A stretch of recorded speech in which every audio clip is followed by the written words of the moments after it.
The Lord of Mages, I ruined the tech tree. This video is purely for entertainment and does not infringe on copyrights or laws. The rights to the novel and image belong to the original author. We do not claim ownership. Don't like waiting and want to listen to this fanfic in full now? Subscribe to our Patreon, where you'll find the best fanfics.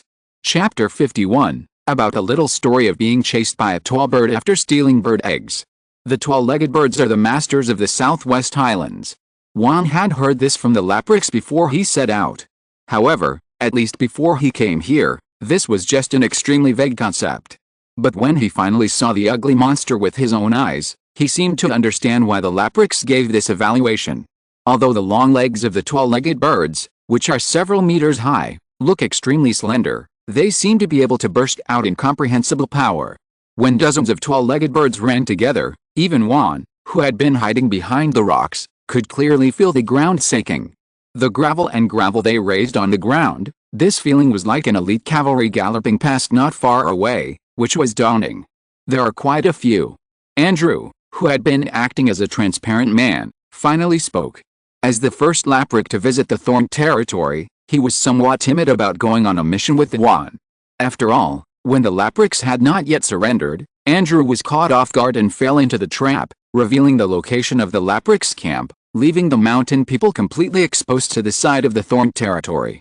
Note, chapters 25 and 26, although these tall-legged strange birds are gregarious creatures, they should have small circles. The spirited young man who is more familiar with the Southwest Highlands explained. Oh. In each group of tall-legged strange birds, there is usually only one male tall-legged bird as the leader, and the rest are female birds, and the number of tall-legged birds in a group is usually no more than 10. Hearing this, Andrew couldn't help but ask curiously, is it because of lack of energy? 1. The spirited young man who served as a guide couldn't help but say with a dark face, I don't know. Several people walked carefully towards the depths of the Southwest Highlands in the gravel, and from time to time they had to look around and pay attention to the movements of the tall-legged strange birds. What do these guys eat? Juan asked casually, as if to ease the tense atmosphere. Eat warm stones. Juan was surprised and asked, what did you say? The reason why the Laprix were able to find those warm stones buried in the rubble was actually the credit of these tall-legged birds. As long as you don't enter their territory, these guys usually won't attack humans. The spirited young man explained very patiently. But, while the few people were chatting, Andrew's face gradually became ugly. So, have we entered the territory of the tall-legged birds now? He suddenly pointed to the rocks not far away. Juan and the others turned their heads quickly, only to see a tall-legged bird that built its nest on the back of the rock, staring at the people present with its only eye. And because of the rock's cover, the few people did not find this guy hiding on the other side of the high rock before. While talking, the tall-legged bird suddenly stood up, as if it was about to sprint, kicked the ground a few times, and then rushed towards the direction where the few people were. You two run to the other side. Just as the tall bird was about to rush towards them, Juan suddenly saw the huge light blue bird egg hidden in the bird's nest. It was obvious that he couldn't stay in the Southwest Highlands, but before leaving, perhaps because of the adventurous spirit and tough style of the Antolians, Juan planned to play a big game. Anyway, since he was here, it wouldn't be too much to bring a bird egg back to the Viscount, right? Obviously, Andrew also realized Juan's idea and cooperated with it. He immediately waved his arms and rushed out with a roar, trying to attract the attention of the tall bird. Monsters are just monsters after all. Even if they look weird, their intelligence level is difficult to be compared with humans. After a slight pause, they rushed towards Andrew. Bang! The hard bird beak stabbed the ground fiercely, and the hard rock broke instantly. Oh my god. Andrew rolled on the ground and looked at his previous position, and suddenly broke out in a cold sweat. Only by actual contact can one truly realize how fierce the attack of the tall bird is. Fortunately, there is a certain time interval between each attack of the tall bird, which allowed him to rely on his flexible body to dodge the pecking of the tall bird several times in a row. Got it. Finally, Juan, who rushed to the bird's nest from the other side, raised the light blue bird egg that was 30 or 40 centimeters high. Run.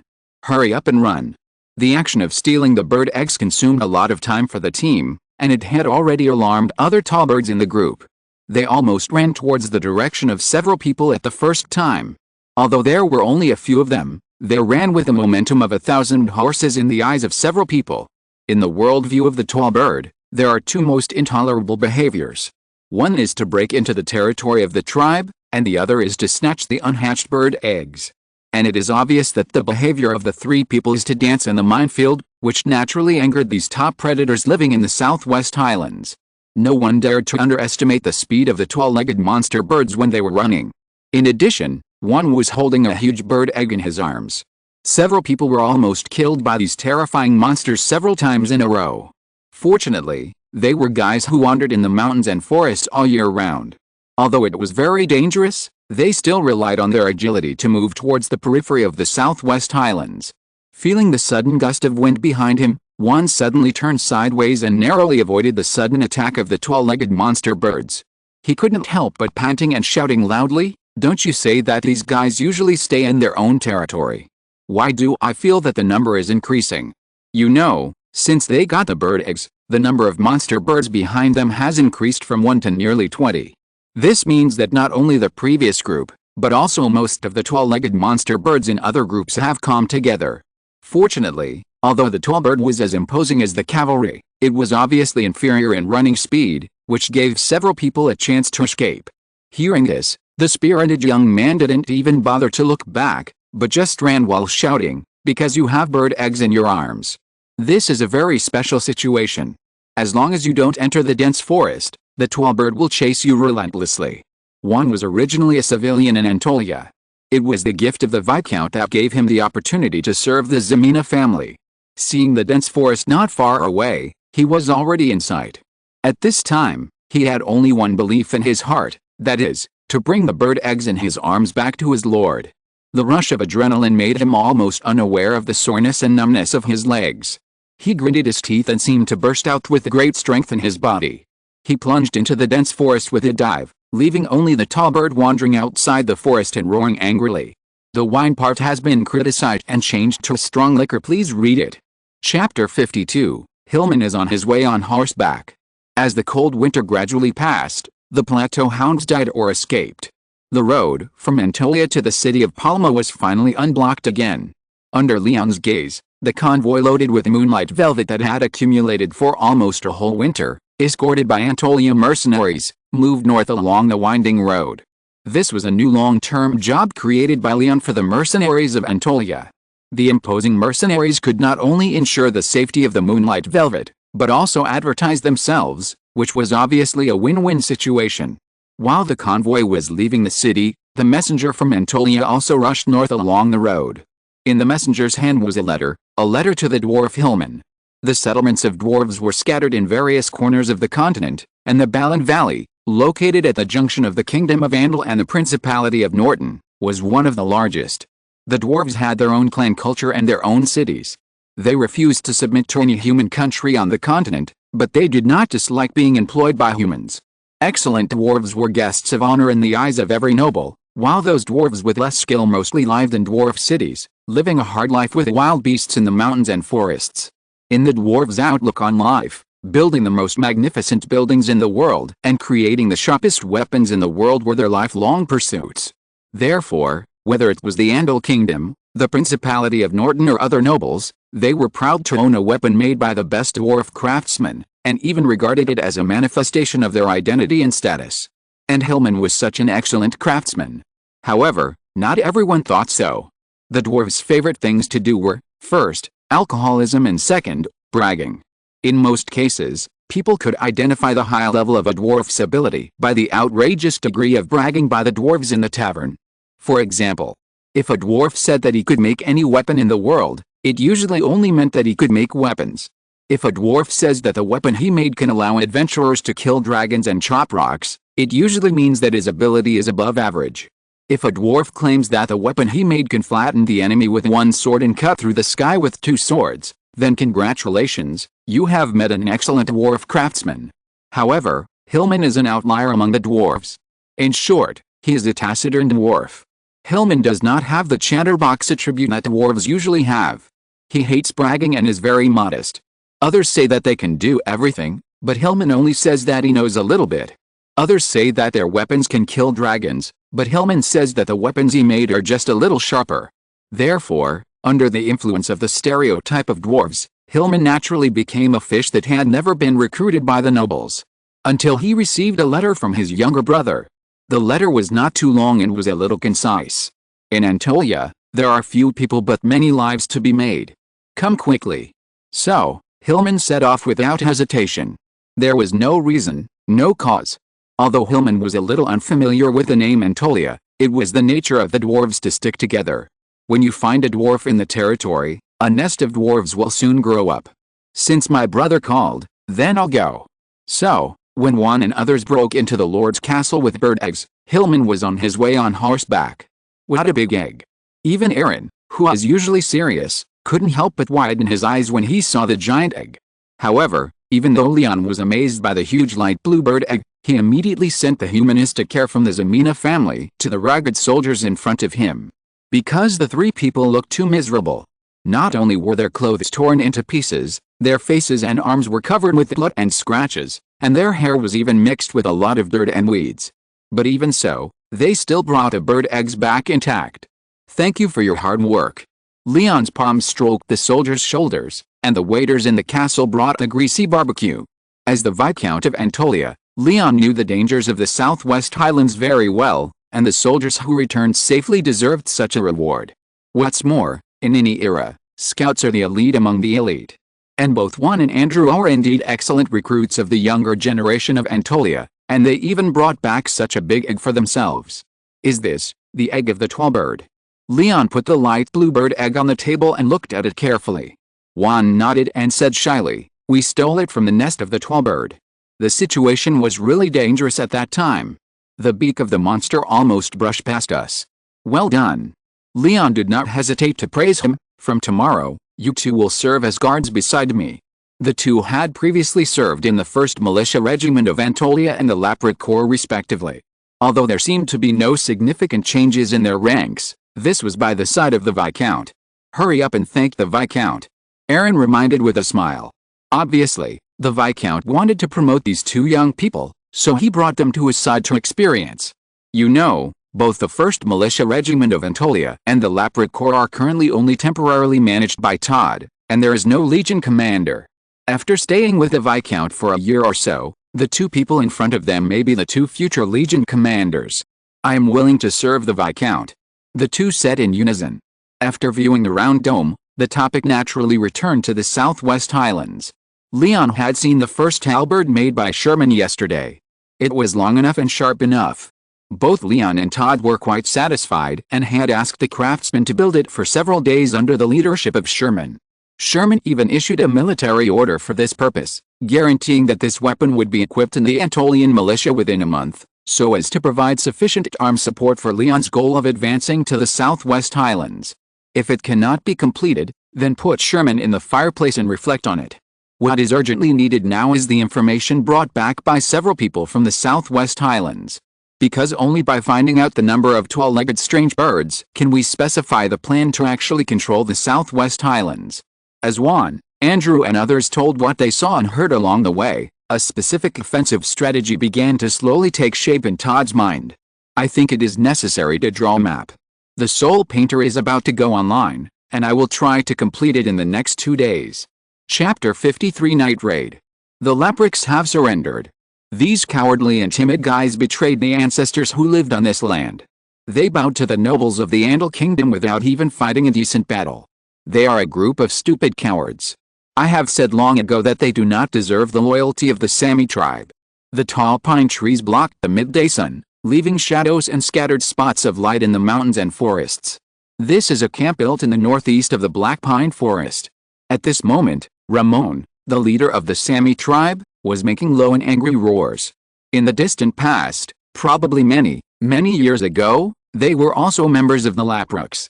But in the difficult environment and the passage of time, they gradually broke away from the Leprechauns tribe and became the actual controllers of the northeast of the Black Pine Forest. In the past years, as the blood relationship gradually became distant, the Sami tribe and the Leprechauns gradually became strangers, and even fought several times for food and prey. But even so, when the tribal hunters who went out hunting brought back the news that the Leprechauns had fled to the Thorn territory, Ramon, as the leader, still felt that he had suffered a shameful betrayal. This is an extremely complex but not difficult to understand emotion. Indeed, the Sami tribe and the Laprix living in the mountains often have conflicts and even bloodshed, but in Ramon's opinion, this is a contradiction and conflict among the mountain people. It has nothing to do with the nobles of the Andal kingdom who occupied the land of the Thorn territory and called themselves Viscount Antolia. But now, the Laprix have become vassals of the Ximena family and are loyal to them. This news greatly stimulated Ramon's sensitive nerves. After all, not only are the Laprix facing the dilemma of food shortage this year, but the Sami tribe living in the northeast of the Black Pine Forest is also the same. But those Laprix now live by the White Blade River, with food provided by the Ximena family. They can fill their stomachs, and they don't even have to face the threat of wild beasts in the mountains.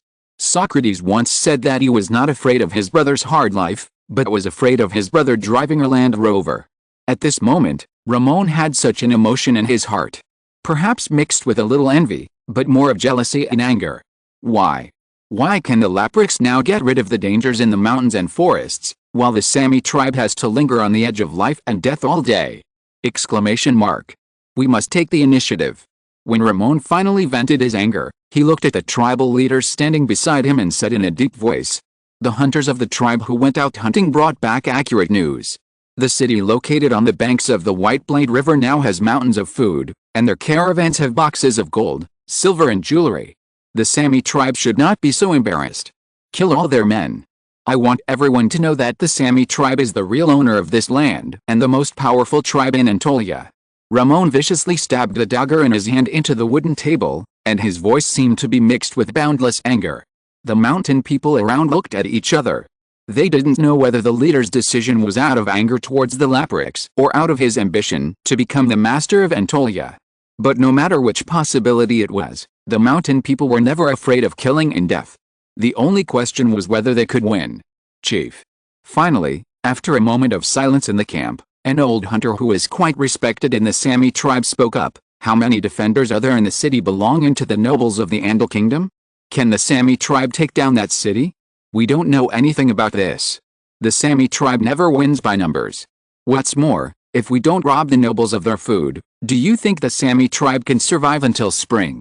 Although Ramon was angry, he was not yet overwhelmed by the anger in his heart. As the leader of the Sami tribe, he knew very well how cruel this winter was. The diffuse black fog not only affected the Laprix in the mountains, but also the large-scale migration of wild animals and prey greatly affected the food source of the Sami tribe. Most of the wild animals that originally lived in the traditional hunting grounds of the Sami tribe were constantly migrating. Compared with the painstaking pursuit of the new habitats of those prey, the risk of fighting with the nobles of the Thorn territory may cause a large number of casualties, but once successful, the gains that can be obtained are also extremely huge. After all, the Sami tribe has done this before. Kill. When a Sami tribe member took the lead in making the first loud roar, it was like a herd effect, and the whole camp became boiling with fighting spirit, and the sound of killing shook the sky. Tonight. Night attack on the Thorn territory. Looking at the excited tribesmen in front of him, Ramon roared in a deep voice. Delay will lead to changes. As the leader of the Sami tribe, Ramon knew this truth well. According to the news brought back by the hunters, the most elite mercenaries of Antolia have already escorted the convoy away, and the Thorn territory is now empty. Thinking of this, Ramon immediately gave orders and led the warriors of the tribe to rush towards the direction of the Thorn territory. The vast forest could not stop the pace of the Sami people. They had lived in this deep forest for a long time and were very familiar with every shortcut in the dense forest. So, when the dark night enveloped the land of Antolia, the wall of the Thorn territory was already within reach. Ramon looked at the stars in the sky. The sky tonight seemed to be covered by a layer of dark clouds, and there was an indescribable depression in depth. But at this moment, it was definitely not the time to retreat in the face of battle. He raised a long knife in his hand and pointed it in the direction of the Thorn territory. Kill! A loud shout broke the silence of the night. The wild men of the Sami tribe lit the torches in their hands, as if they had propped up a dense spark outside the city of the Thorn territory. Under the light of the fire, the patterns painted on their bodies looked even more ferocious. The warriors of the tribe rushed towards the direction of the Thorn territory like mad dogs. Enemy attack! Enemy attack! Although the Thorn territory had already survived the difficult time of the hound attacks, the daily night patrols would never be relaxed. So, seeing the sudden appearance of fire and enemies outside the city, the patrolling militia immediately blew the horn of war. The militia did not know where the enemies under the city came from, but no matter who they were, the militia would never tolerate the enemies in front of them wreaking havoc on the land of the Thorn territory. The battle had begun. Chapter 54 God said, "Let there be light." Leon actually felt a little puzzled about this sudden night attack. When Juan hurriedly knocked on the door and brought him the news that the enemy appeared outside the city, Leon was studying at night with fast. Ancient magic is a good thing, but Leon is a night owl. Although the fireball spell is useful, he is now a wizard. If he only knows this kind of magic, it is somewhat unreasonable. How to combine ancient magic with today's simplified magic is an important topic that Leon is currently studying. Ancient magic is indeed powerful, but it is the result of the unique magic environment and lengthy magic spells thousands of years ago. Although today's magic is concise and not powerful enough, it has significant advantages in casting speed and chanting time. Take the essence and discard the dross. This is the awareness that Leon should have as a traverser. So much so that during these days, Leon sometimes didn't even care about eating, and spent most of his time every day soaking in the collection of books provided by the ancient archives. Night attack? Who is attacking us? Leon frowned and asked in a deep voice. Logically speaking, with the retreat of the plateau hounds, Antolia should have entered a stable and peaceful development period for at least the next few years. Although Leon was not caught off guard by the sudden night attack today, he was still a little confused. I don't know. Juan shook his head a little embarrassedly, and glanced at Fast who was riding beside him, but it looks like they are the mountain people of Antolia. Mountain people. Fast finally couldn't sit still. He looked up and asked, "Do you know which tribe they are from? What patterns are painted on their bodies?" Juan continued to shake his head. Although the Ximena family has been rooted in Antolia for many years, they don't know much about the mountain people living in Antolia. Seeing this, Fast could only analyze silently. The tribes that chose to attack the Thorn territory at this time should be relatively close. Because only they can detect the situation of Antolia's mercenaries being fully deployed, and only they can understand the current situation of Thorn territory's abundant food reserves. And if we consider the distance, then, it can only be the Sami tribe in the northeast of the Black Pine Forest and the Wafna tribe at the foot of the western mountain. Fast looked at his lord and gave two possibilities for the identity of the night attacker. Go out and see. Leon closed the book on the table, stood up and shouted in a deep voice. He wanted to see which tribe of mountain people dared to sneak attack the Thorn territory at night. Although Leon led the army and civilians to defeat the invasion of the Plateau Hounds, perhaps because the Ximena family had never had a direct conflict with the mountain people, even the mountain people dared to provoke him. Leon was very angry. He felt that he needed to establish his authority. Otherwise, if the surrounding mountain people come to harass from time to time, although it will not shake the foundation of the Ximena family's rule, the several major plans I have made may be greatly affected. Thorn territory, military camp in the city. When the low horn sounded through the lonely night sky, a clamor almost instantly rang out in the military camp. Enemy attack! Enemy attack! Not only the militia of Antolia and the warriors of the Laprit tribe, but also most of the people living in the city took out their own weapons from somewhere. Todd didn't even have time to put on his armor with the help of his personal guards, and he had already picked up his giant axe and knocked open the door. Everyone, assemble immediately. The militiamen guard the west and south, and the Laprix guard the east and north. Each team is led by a captain, and the defense line is arranged in units of 10 people. After the fierce battle with the Plateau Hounds, the gap in the wall of the Thorn territory has not been repaired. If the defense line cannot be arranged immediately, the enemies outside the city can march straight in. Fortunately, the Thorn territory has never relaxed its night patrols. Seeing the enemies outside the city swarming towards the gap in the wall, the militia on duty at night almost instinctively arranged the formation with shields and swords in a blink of an eye. At the same time, under the illumination of countless fires, the abrupt earth walls and mud trenches caused many mountain people who rushed into the city to fall down. It's Collins. When Leon hurriedly walked up to the wall, he immediately realized the reason for the appearance of those earth walls, and saw the figure of Collins not far away. During the previous mage certification process, Collins also cast a similar magic to try to block the flames that went straight into the backyard. But now, his opponent is no longer Leon, but those enemies who have ill intentions towards the Thorn territory. Raise your shield. Draw your sword. The familiar orders echoed in the ears of the militiamen. But this time, their opponents are no longer the ferocious hounds, and the raised shields will no longer be broken by the hound's tyrannical collision. They have already experienced the tempering of blood. The militiamen at this time are no longer the new recruits with floating spirits in the past, but fearless warriors. With the issuance of the order, shields formed a solid shield wall at the gap in the city wall, blocking the enemies outside the city from entering. Damn it! Did they say that the mercenaries of Anatolia have left? Looking at the solid defense line that the Anatolians quickly assembled, Ramon couldn't help but curse. He couldn't help but think of retreating, but when he saw the white-bearded old man standing on the city wall, Ramon's eyes suddenly turned red, and he roared, leading his brothers and sisters to join the battle. It's the Sami tribe. Seeing the familiar figure joining the battle, Fast finally recognized the enemy who was attacking the city. The Sami tribe. As the Lord of Anatolia and the object of loyalty of the Laprix, Leon had already heard from Fast about the century-long grievances between the Sami and the Laprix. In that case, let's take this opportunity to let the Sami tribe return to the arms of the Laprix. After a moment of hesitation, Leon made a decision immediately. What the Viscount means is... Leon turned around and looked at the soldiers who had already gathered in the city, and gave an order to Todd beside him, pass the order. Let the soldiers fight and retreat, leaving a gap, and wait for the enemy to rush into the city and then catch them all in one fell swoop. The Ximena family needs a battle that can shock the mountain people. Please read on. If the pace is slow, please leave a message in the latest chapter, and I will adjust the pace and time according to reader feedback. If you're listening to this novel on a channel other than Fanfic World, it means they downloaded and uploaded it without effort. We cordially invite you to visit our channel, Mundo Fanfic Novelis. There you'll find the original version of this story, and you can explore many other novels of various genres.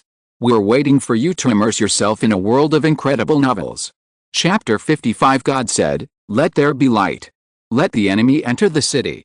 This was the decision Leon finally made after careful consideration. If the attack of the Sami tribe is simply blocked outside the city of Anatolia, although it can also deter other mountain people, the effect is ultimately limited. After all, with a solid wall as a barrier, repelling the attack of the Sami tribe is not actually something worth publicizing. But if they are allowed to come and go, then the meaning is completely different. That's a complete annihilation. Not only can the name of the Ximena family resound throughout Anatolia, but it will also help Leon achieve the strategic goal of actually controlling the entire Anatolia region in the future. The militia of Anatolia also needs to be tested in actual combat. Leon's positioning of the Anatolia militia is by no means a simple defense of the city.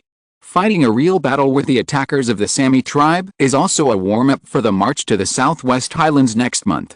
This is undoubtedly an excellent opportunity to train troops. As for losing, impossible, absolutely impossible.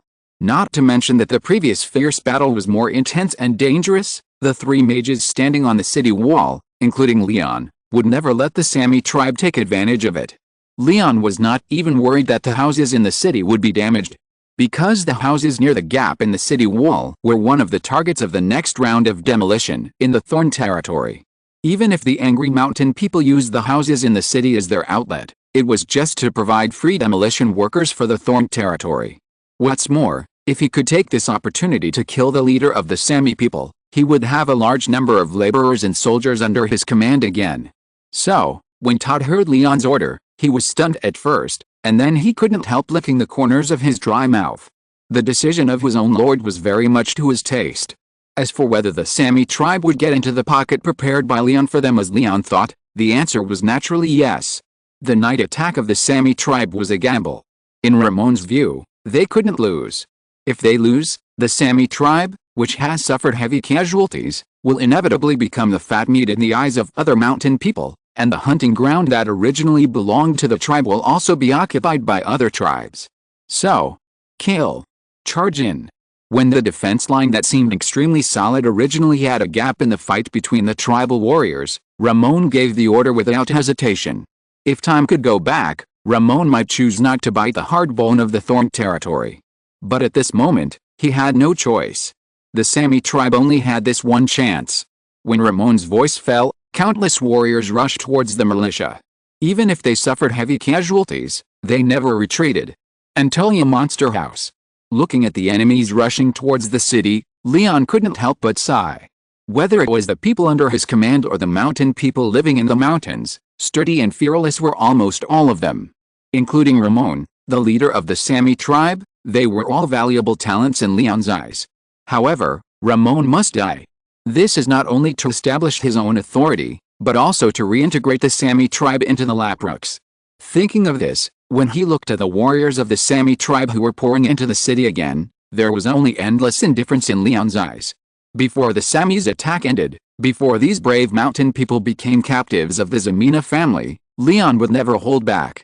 As more and more mountain people swarmed in, León finally raised his staff calmly. Colin stood on the city wall not far away, creating one earth wall after another outside the city, causing chaos in the mountain people's charge from time to time. Suddenly, he felt a violent fluctuation of magic in his heart. Collins quickly turned his head and stared at León, who was casting a spell. As he watched, a fleeting beam of light suddenly emerged at the top of León's staff. It was not a flame, but a pure light. It was light. In the blink of an eye, a yellowish beam of light shot up into the sky with León as the center, and a day-like halo bloomed above the city, dispelling the dark night, illuminating every corner of the city, and also illuminating the soldiers who had long been hidden in the streets. At this moment, the advantage of night attack was no longer there, and light was spreading in the city of thorns. "What is that?" Exclamation mark. Collins couldn't help but rub his eyes with his hands. Is that illumination magic? No.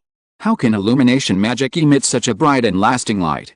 Not to mention Collins, even the mountain people who thought they had entered the city with their own force couldn't help but raise their heads at this moment and look at the bright night sky.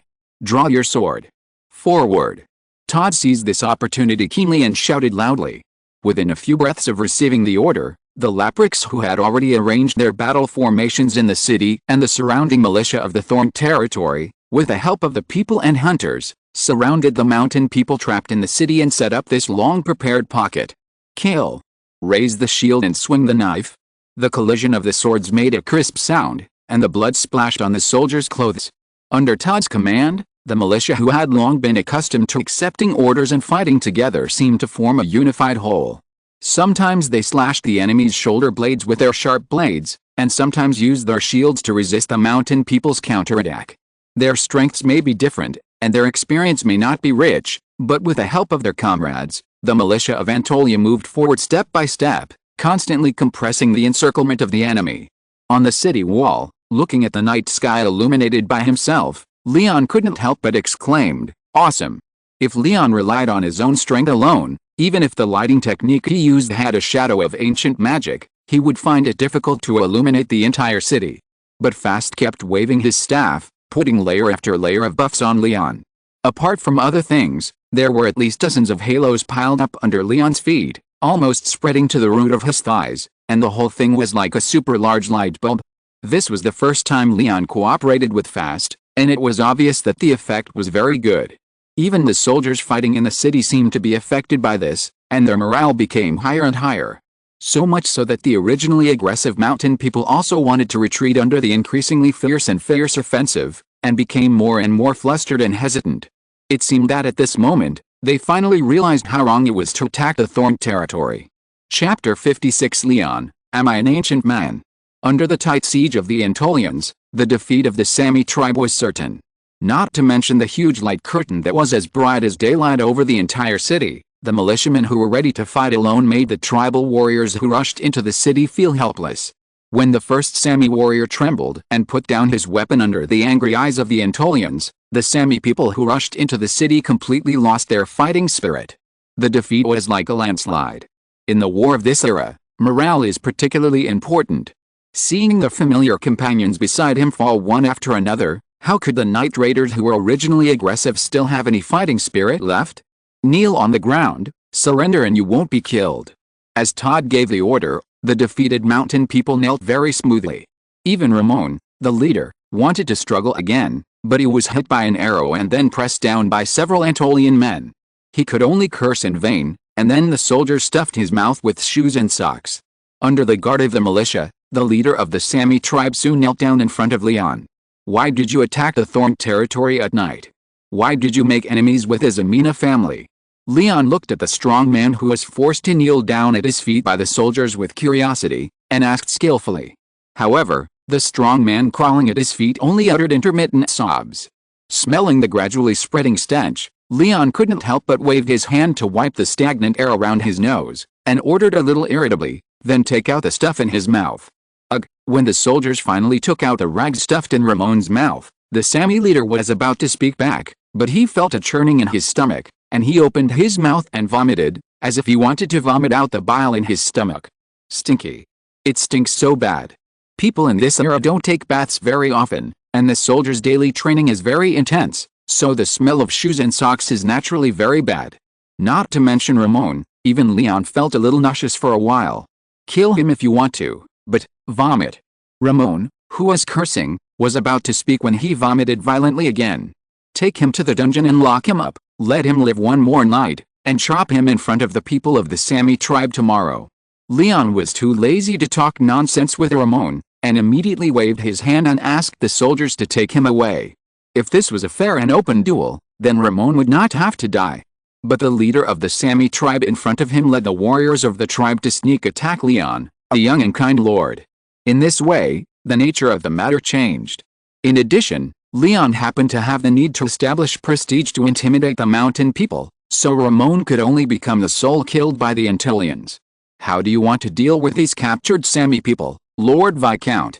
When Fast saw Ramon, who had always been at odds with the Laprix, being dragged away by the soldiers like a dead dog, he couldn't help but feel a very complicated emotion in his heart.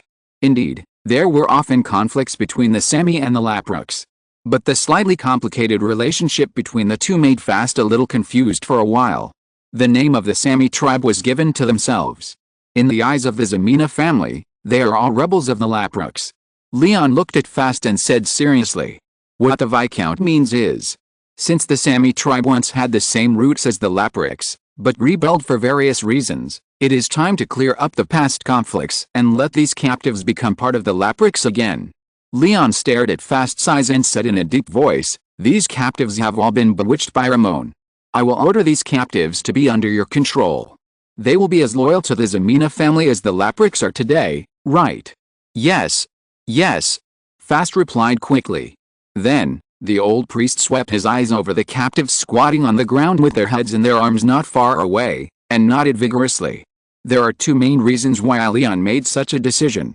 First, because of the inherent origin of the Sami tribe and the Laprix. If Fast can really integrate the Sami tribe into the Laprix, then the power controlled by Leon will also be strengthened.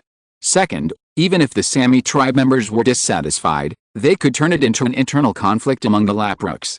The Ximena family could mediate from a high position, and gradually make them accept the Ximena family's rule over this land over time. In Leon's view, Fast was not unable to think of his own goal. But for any Laprix, the temptation of reuniting the two tribes that were originally separated was something Fast could not refuse. Tomorrow morning, gather the captives outside the city and behead them. With one last word, Leon immediately returned to the castle accompanied by the guards, leaving only Aaron and Fast and others to deal with the affairs after the night raid. He was a little sleepy, so it was time to go to bed.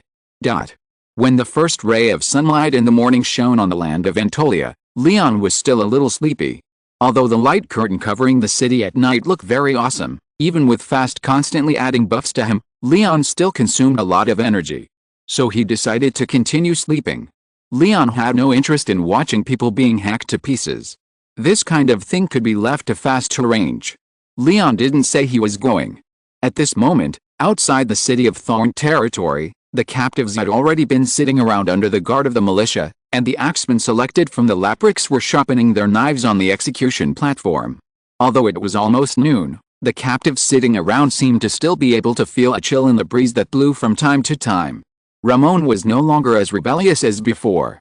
Looking at the tribesmen around him and the high platform not far away, his legs trembled involuntarily. But even so, Ramon did not beg for mercy or fear. He just walked up to the high platform tremblingly under the escort of the soldiers. The soldier on the side untied the chains on Ramon's body and pressed his head firmly on the bloody wooden stake. Until this moment, Fast, who was wearing a priest's robe, finally cleared his throat and said in a deep voice, "In the name of the ancestors of Laprix, in the presence of the totem god, the traitor Ramon shall be sentenced to death." After that, The axeman who had already raised his long knife slashed it down fiercely. In an instant, blood splattered everywhere, and the bright red blood flowed along the wooden stakes to the high platform. The head with wide eyes fell into the wooden basket. Ramon's face, which had already turned as pale as snow, still had the unbelievable expression before his death. Ramon accepted death calmly. But the crime announced by Fast made him widen his eyes. Chapter 57 Leon, am I an ancient man? Traitor. This is a very serious accusation. Even Leon, who was still sleeping soundly, had never thought that after a night of thinking, Fast would actually charge Ramon with such a crime before executing him. The captives present also widened their eyes, with an expression of disbelief in their eyes. This is a very interesting charge. Because in order to accuse Ramon of treason, the premise is that the Laprix and the Sami tribes are one and the same. And Fast wanted to take this opportunity to teach these captives a good lesson, review the history, and by the way, confirm a fact from a legal perspective, that is, the Sami tribe is also a member of the Laprix. Why? Even though there were soldiers guarding them all around, there were still people from the Sami tribe who dared to stand up and question them. Because you warriors of the Sami tribe are also members of the Laprix. Ramon not only turned a deaf ear to this and kept silent about the past history, but led his troops to attack at night and fought against his own people. This is betrayal of the tribe. After Fast's voice fell, everyone present was silent. Although the leaders of the Sami tribes of all generations would not mention the past history, most of the tribesmen of the Sami tribe knew about it. However, whether they are of the same tribe or not, it depends on strength. In the past, the Laprix did not have the strength to put the Sami tribe under their rule again, but now, Leon gave Fast such an opportunity. Fast is the priest of the Laprix and the nominal leader of the Laprix, so, he naturally cherishes this opportunity very much. So, on the execution ground of Ramon, Fast started a grand and shocking speech. When Leon finally decided to get up, he felt that the atmosphere in the castle was a little weird today. Even the waiters looked at him differently than usual. What's wrong? Leon looked at the waiter curiously. Is there something on my face? No. Nothing, the Viscount is still as handsome as before. The waiter beside him quickly replied. Seeing this, Leon didn't think much about it, but just touched his empty stomach. I'm hungry. The Lord's kitchen has prepared lunch, I'll bring it to the room. The waiter agreed and left in a hurry, but when he walked out of the door, he couldn't help but look back at his lord. Inexplicable. Leon couldn't help muttering. It must be said that today's lunch is particularly rich. There are two main dishes alone, pan-fried lamb chops and roasted bone-in beef, and they are also served with freshly picked juicy berries and seasonal vegetables. When the waiter brought it to the table, the air around seemed to be filled with a unique burnt aroma. Crispy on the outside and tender on the inside. Cutting the lamb chops on the plate with a knife in hand, the cross-section shows a gradual pink color. When Leon puts it into his mouth with a knife and fork, the rich gravy immediately overflows his mouth, making people unforgettable for a long time. Just as Leon was feasting, Aaron finally rushed in at this time. My Lord Viscount. Aaron said seriously, is this your idea? Huh? What my idea? Leon was obviously stunned for a moment. Fast speech in front of the captives and his introduction to the Ximena family. Aaron said hurriedly. Oh, it's this. Hearing this, Leon suddenly realized. At this moment, he seemed to understand why the waiter looked at him with a little surprise today. Leon raised the wine glass beside him, moistened his throat, and then said, I have reviewed everything Fast said from beginning to end. Including the history of the Ximena family. Including. Leon nodded. Not only did he know what Fast said, but he and Fast also wrote a draft together. Then, at Leon's suggestion, Aaron told Fast what he said at the execution ground today. Fast's speech today mainly focused on two aspects. On the one hand, he mentioned the long-standing historical heritage of the Laprix. On the other hand, he focused on the reason why he led the Laprix to join the Ximena family, and the history of the Ximena family. As for why he didn't say it before, the reason is very simple, that's because it hasn't been compiled before. Fast has always believed that the Laprix, as descendants of the ancestors, have now become vassals of the Ximena family, so they must also compile a glorious history for the Ximena family. And Leon naturally agreed with this. Leon's eyes have never been focused on the Andal Kingdom, but on the abandoned land of the gods in the south. With the convenience provided by the Golden Finger, There is a wider world waiting for you to explore in the south of the mountains. Why should you hang on to the tree of the Andal Kingdom? Since you have set the goal of exploring the south in your heart, you need to prepare for some things. The history of the Ximena family is one of them. In Fast's current version, the Ximena family not only has a very deep connection with the Laprix, but also has an indelible connection with the ancestors of the past. In short, Leon's great-grandmother was a Lapric, the missing little daughter of the previous generation of Lapric priests. The predecessor of the Ximena family was also an ancestor who left the abandoned land. As for which ancestor the predecessor of the Ximena family was, Fast said that due to the long history, it still needs to be carefully verified, and before it is studied, it can flow freely according to the needs of the situation. But in any case, Leon's blood relationship with the Laprix is a foregone conclusion. As long as it is similar enough and as long as there are enough people who believe it, it is true. If necessary, with a continuous update of the version, Leon can have the blood of any tribe of ancestors flowing in his body. This time, it was his great-grandmother. If a new tribe of ancestors popped up on the land of Anatolia in a few days, Leon would have to arrange an identity of a descendant of the ancestors for his great-great-grandmother. What's more, Fast is not just making up stories. He has done careful research. Every sentence and even every word that Fast told in front of everyone can be found in the ancient collection of books. Even Aaron, the butler of the Ximena family, was stunned by Fast's vivid narration.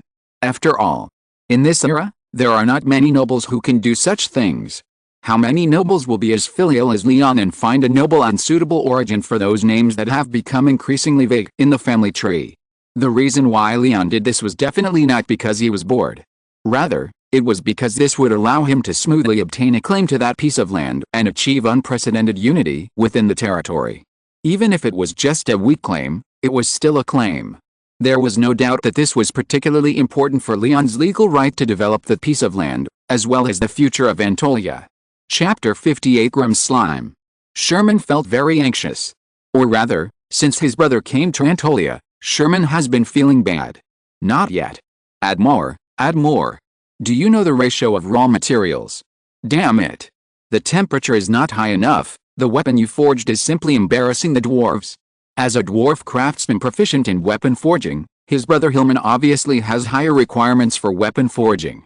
Whether it is the temperature required for forging and hammering, or the ratio of various materials during the forging process, Hillman is meticulous and strives to achieve excellence. And forging the sharpest weapon in the world is his lifelong pursuit. Apart from this, there is no other thought. So, when he finally arrived in Anatolia after several days of running around, he just hurriedly met Leon, the Lord, and Hillman went into the blacksmith shop without stopping. To be fair, Sherman's ability to forge weapons is actually not bad, and is even significantly higher than the average level. And before that, most of the weapons used by the Anatolian mercenaries were made by Sherman. But Hillman scoffed at this. No matter day or night, in addition to completing his own work, Hillman spent most of his time supervising his brother to make weapons. Sherman was already an excellent craftsman, but his brother could find many mistakes in almost every step. So much so that this chatterbox who usually talks endlessly was almost depressed by his brother. Sure enough, distance can produce beauty, the Viscount is right. If Sherman could make a choice again, he would never let his brother come to Anatolia.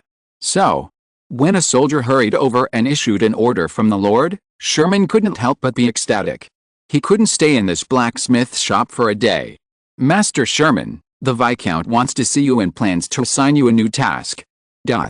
Leon made a major discovery. Or rather, with the assistance of Fast, Leon made a major discovery. After capturing the mountain people who attacked the Thorn territory at night, Fast decided to go all out.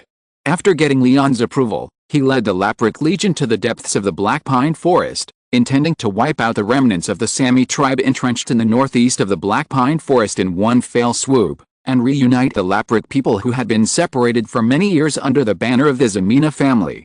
On the way back from cleaning up the battlefield, Fast seemed to know that his lord liked to collect various objects and unique creatures, so he brought some souvenirs along the way to Leon.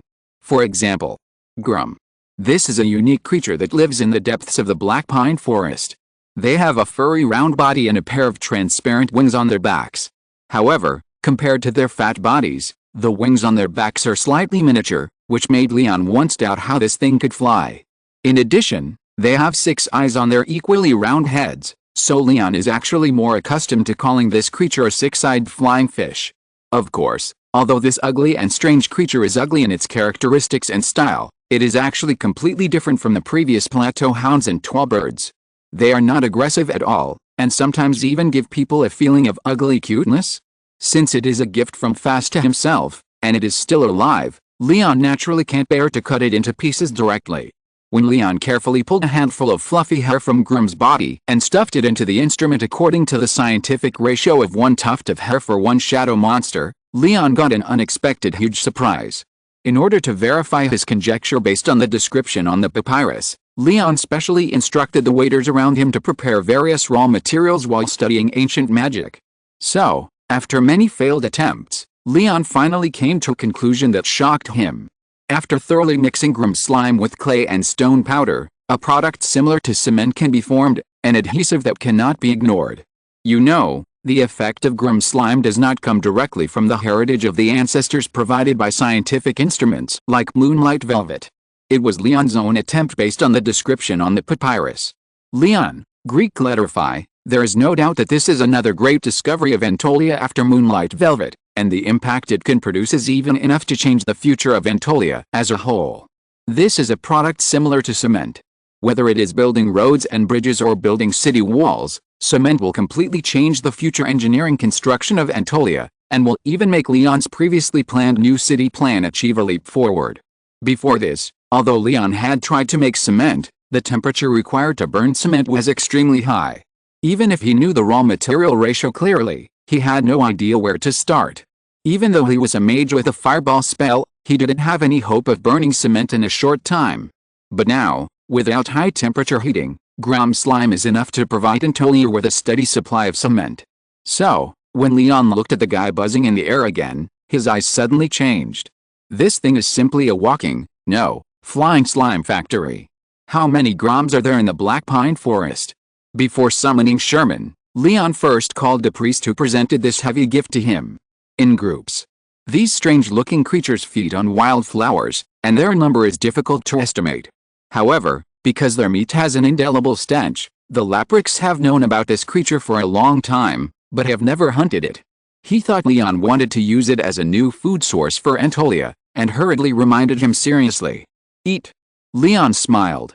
In his opinion, the existence of Gloom is simply a precious resource given to him by God. How could he bear to slaughter it?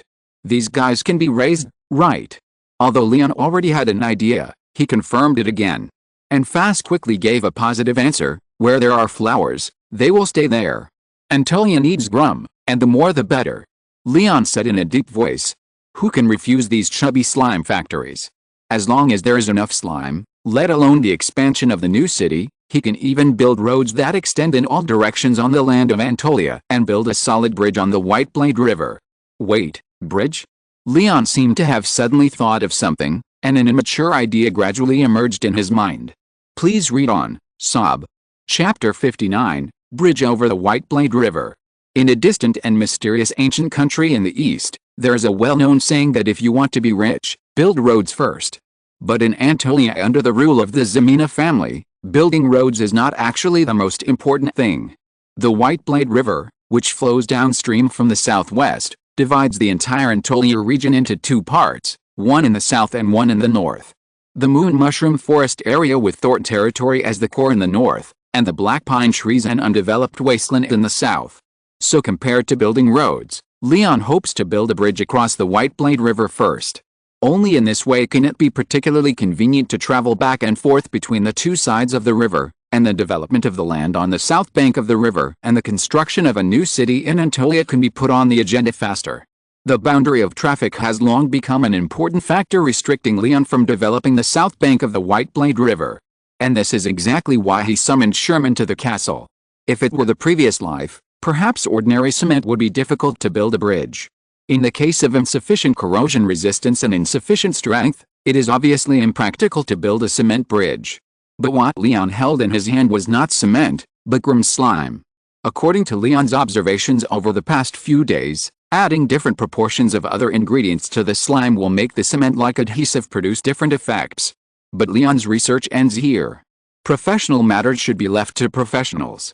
There's a small dwarf Sherman in the territory, so Leon naturally doesn't need to go out in person. In a sense, Leon has to worry more about the overall work. In most of the time, he should play the role of the helmsman. Repair the bridge. When Sherman heard Leon's words, he was naturally very excited. Putting aside other things for the time being, Leon's order can be regarded as a way to free him from the boring blacksmith shop. God knows how much psychological pressure he has endured during these days. Although Hillman is a proud dwarf and usually has a cold face, that is when talking to outsiders.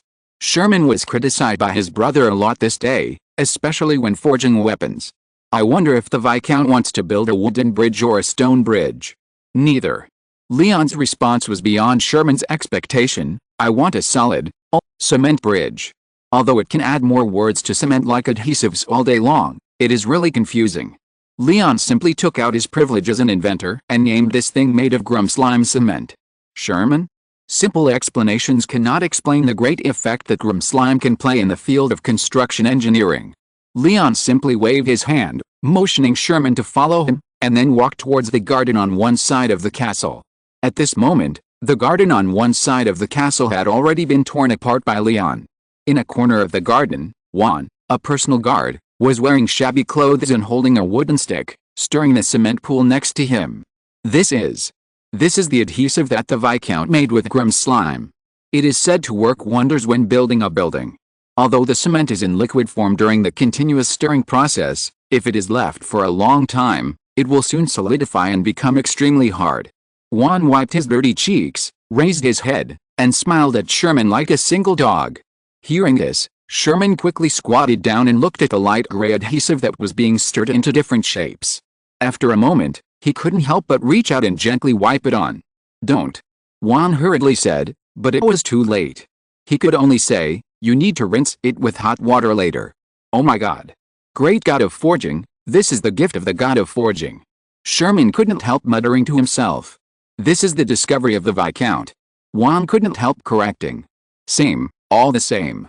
Seeing Sherman still mumbling to himself, Leon cleared his throat and put forward his own idea. Whether it is feasible to build a bridge with cement still needs to be considered in the long run, but according to my current idea, if we use sufficiently solid iron bars and stones to arrange the shape and frame of the foundation, and then fill it with cement, will it be simpler and stronger than building a simple wooden board bridge or stone bridge? Hearing this, Sherman pondered for a moment, and then gave a reply. The Viscount's idea seems feasible, but in fact, the difficulty in building this bridge is not the material, but the cofferdam diversion. In this era, cofferdam diversion is a common method for building bridge piers. That is, a cofferdam is formed by driving wooden piles, and then water is pumped out to build the foundation and piers of the bridge in it. However, firstly, because the Antilleans have no experience in building bridges, and secondly, because the White Blade River is wide and the water is turbulent, the difficulty of cofferdam diversion is greatly increased. I'll let Master Collins assist you. Leon naturally thought of Sherman's worries. But at the same time, he also thought of a possible solution. Since Collins was able to raise a wall of earth in front of the mountain people during the night raid a few days ago, it may not be impossible to raise a few sufficiently compacted earth piles from the bottom of the White Blade River. In this way, not only the complicated process of cofferdam diversion is saved, but also the subsequent process of pouring cement will be more convenient. If everything goes well, maybe when Leon returns from the Southwest Highlands, a solid bridge will have been built on the White Blade River. As for what Leon said, asking a distinguished master wizard to go with a hard-working craftsman and serfs to build a bridge, this is probably something that only Leon can do. Fortunately, that person is Collins.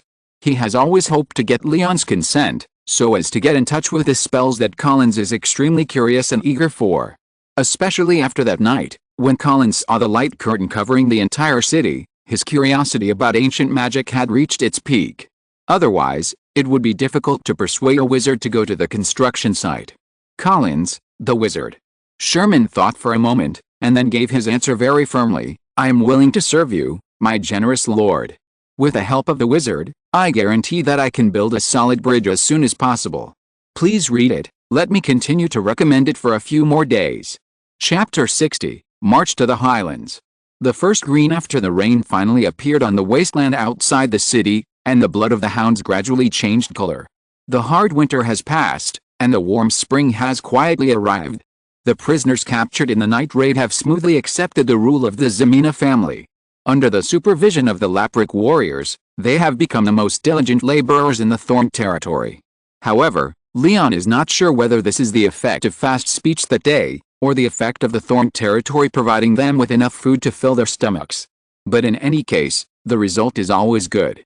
Compared with the previous embarrassing life of the mountain people, the conditions and food provided by the Thorn territory to the captives, even if it is only half of the local people in the Thorn territory, are good enough for them. Only with comparison can there be motivation. When the captives realize that hard work can get better living conditions, efficiency will naturally not be a problem, and the progress of land reclamation outside the city has also been significantly accelerated. Building a bridge is not useful just because there are many people. So under Leon's order, most of the captives took up the tools for land reclamation and became pioneers in land reclamation and logging. At the same time, Leon was already anxious as he watched the land reclamation process gradually get on track and the land compactor that could not be used temporarily because of the lack of warm stone. Fortunately, Hillman's arrival greatly improved the speed and quality of the forging of weapons, allowing Leon to finally gather his troops and march towards the southwest highlands along the road previously explored by one and others in time for the beginning of spring. The 1st Antolian Militia Regiment, equipped with halberds and a series of weapons, naturally took over this task. This was the first time they fought independently without the assistance of mercenaries under the leadership of Leon. To be honest, this was a matter of course. As Antolia's stall gradually spread out, both the Laprik Legion and the Antolian mercenaries had their own tasks. The Antolian mercenaries needed to ensure the safety of the Moonlight Velvet during transportation, and also bear the burden of escorting food and grass back from the city of Parma. Although the continuous expansion of the population has provided Leon with a large number of young and middle-aged laborers, it has also brought great pressure on food supply. Before the autumn harvest this year, the food transported from Parma city can almost be regarded as the lifeline of Antolia. The Laprik Corps has to garrison the Thorn territory. After all, under the pressure of the continuous expansion of the population, the Thorn territory now not only has many captives, but also is filled with a large number of refugees captured from other noble territories. There must always be an army left to guard the house to prevent the stupidity of being stolen from the house. However, although it is the first time to fight independently, the high-intensity training on weekdays and Leon's personal leadership still keep the morale of this army high. Viscount Antolia personally led the army, which is undoubtedly a great trust in the militia. Perhaps it is for this reason that even though the journey is long, the faces of the militia are still full of determination. What's more, compared with the several battles that broke out in the cold winter, the nature of this dispatch is completely different. This is not a defensive war, but a war to expand a territory. This alone is enough to excite a militia. Not only the militia, but also Leon himself. As long as this battle is successful and the Southwest Highlands are completely under the rule of the Ximena family, the name Leon will surpass the successive patriarchs of the Ximena family and leave a strong and colorful mark on the genealogy of the Ximena family. Even if Leon is a time traveler, who doesn't want his name to be remembered by future generations after his death? In addition, there are mines on the Southwest Highlands. There is also a valley leading to the Lost Land. Southwest Highlands. Leon couldn't help but mutter to himself as he looked at the map drawn by one in his hand. Previously, due to the threat of the Plateau Hounds, everything he did was just to continue the rule of the Ximena family. And now, his goal has become to make the Ximena family stronger. Passing through the deep forest and stepping onto the desolate plateau. After several days of rushing on the road, Leon finally saw the tall-legged strange birds entrenched in the Southwest Highlands with his own eyes. So ugly. Even though the reconnaissance team had drawn an extremely abstract picture for Leon to describe the weaknesses and characteristics of the tall bird, when Leon finally saw it with his own eyes, he still couldn't help but sigh. Nature is really magical. The heads of these monsters are almost connected to their bodies to form a sphere, which really makes people wonder how they grow. The huge eyes of the tall bird that almost never blink are even more difficult to understand. Line up. This is obviously not the time to explore the origin of species. When hundreds of militiamen set foot on the Southwest Highlands, it means that they will inevitably find it difficult to hide their figures and positions. The militiamen's faces have long lost their previous liveliness, replaced by the fortitude and solemnity of facing war. Archers, get ready.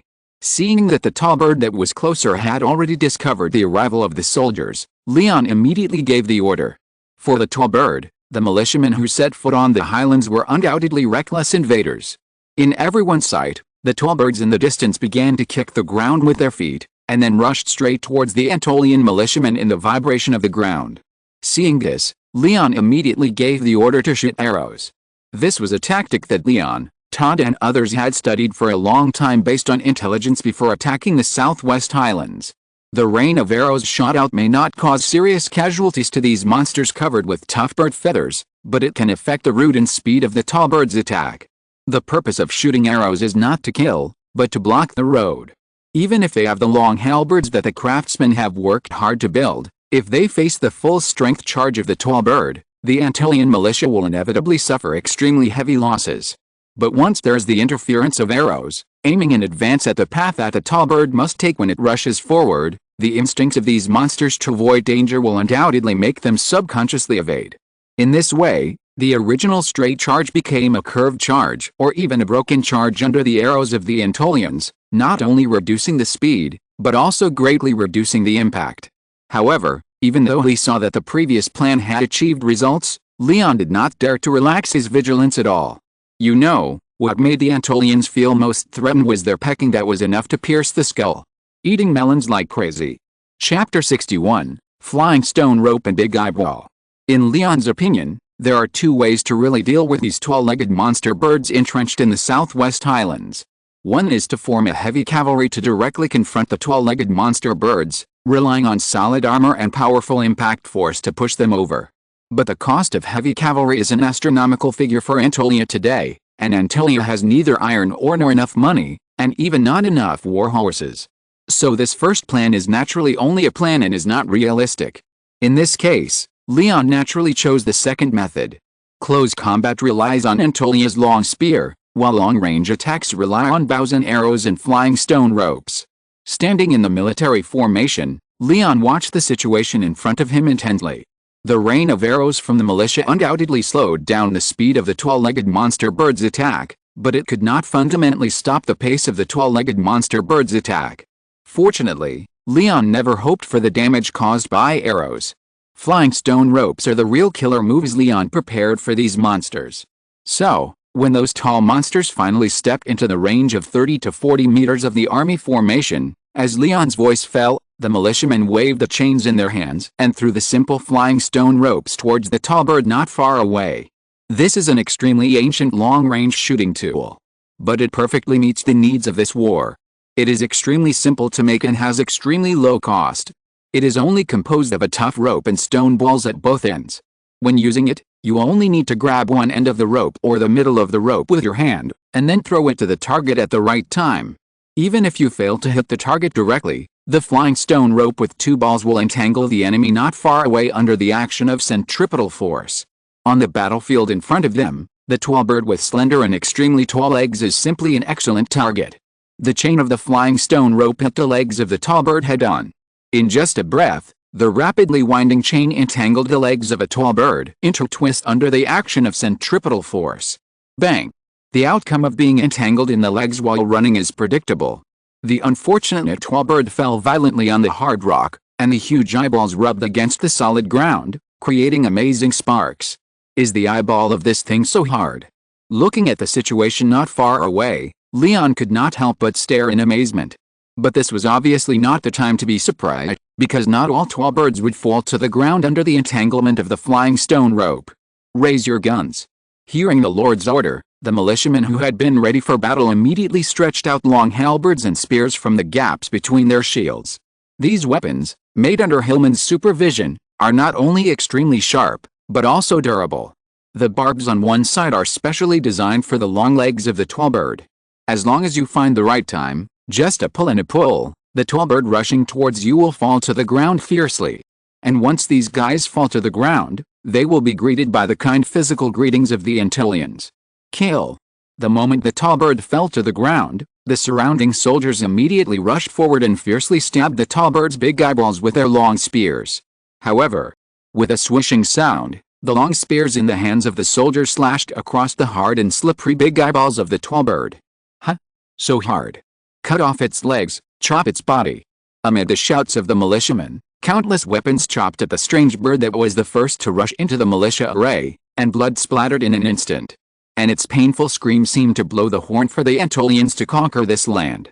According to the information brought back by one and others earlier, the total number of birds in each tall bird colony does not exceed 10, and coupled with the strong territorial awareness of the tall bird, each tall bird colony is far apart. This also allows the Antolian militia led by León to completely wipe them out one by one. Line up and march. The blood of the tall bird strengthened the confidence of the Antolian militia and boosted their morale, allowing the militia, who were originally a little nervous, to respond calmly in the next battle. From the first to the second, from the first group to the second group. Although their arms were sore and their spirits were tense, the Antolian militia still cleaned up the land that had been occupied by the tall bird for a long time. Seeing that the soldiers were moving forward smoothly and the previous plan had achieved great results, León simply handed over the command of this team to Juan, who had been eager to try. After all, the cleaning work of the tall bird cannot be completed in a short time, and no one can tell how many groups of tall birds there are on this vast high ground. As long as they do not step into the territory of other tall birds, these monsters will not take the initiative to attack the Antolians. Therefore, the Antolian militia can be said to have firmly grasped the rhythm of the war. If you are tired, you can rest on the spot, and if you are hungry, you can eat on the spot. If possible, León even planned to have a round-robin battle, so that every militiaman of Anatolia would come to the southwest highlands to take a walk, and temper a more fearless will and stronger combat ability in the blood.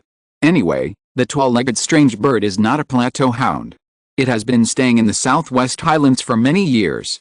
It is impossible for it to take a knife to Luo and directly beat Moss. Thorn leader, right? As for León himself, he took Andrew and several accompanying guards to act as a cleaner on the battlefield. Collect these big eyeballs. These blue and white bird eggs should also be well preserved. It is best to cover them with some fur or grass. León gave orders while walking. His purpose was simple. Although adult tall-legged strange birds are difficult to tame, León still wanted to try whether he could catch them from young birds. After all, the beak of the stilt bird can easily break the rock.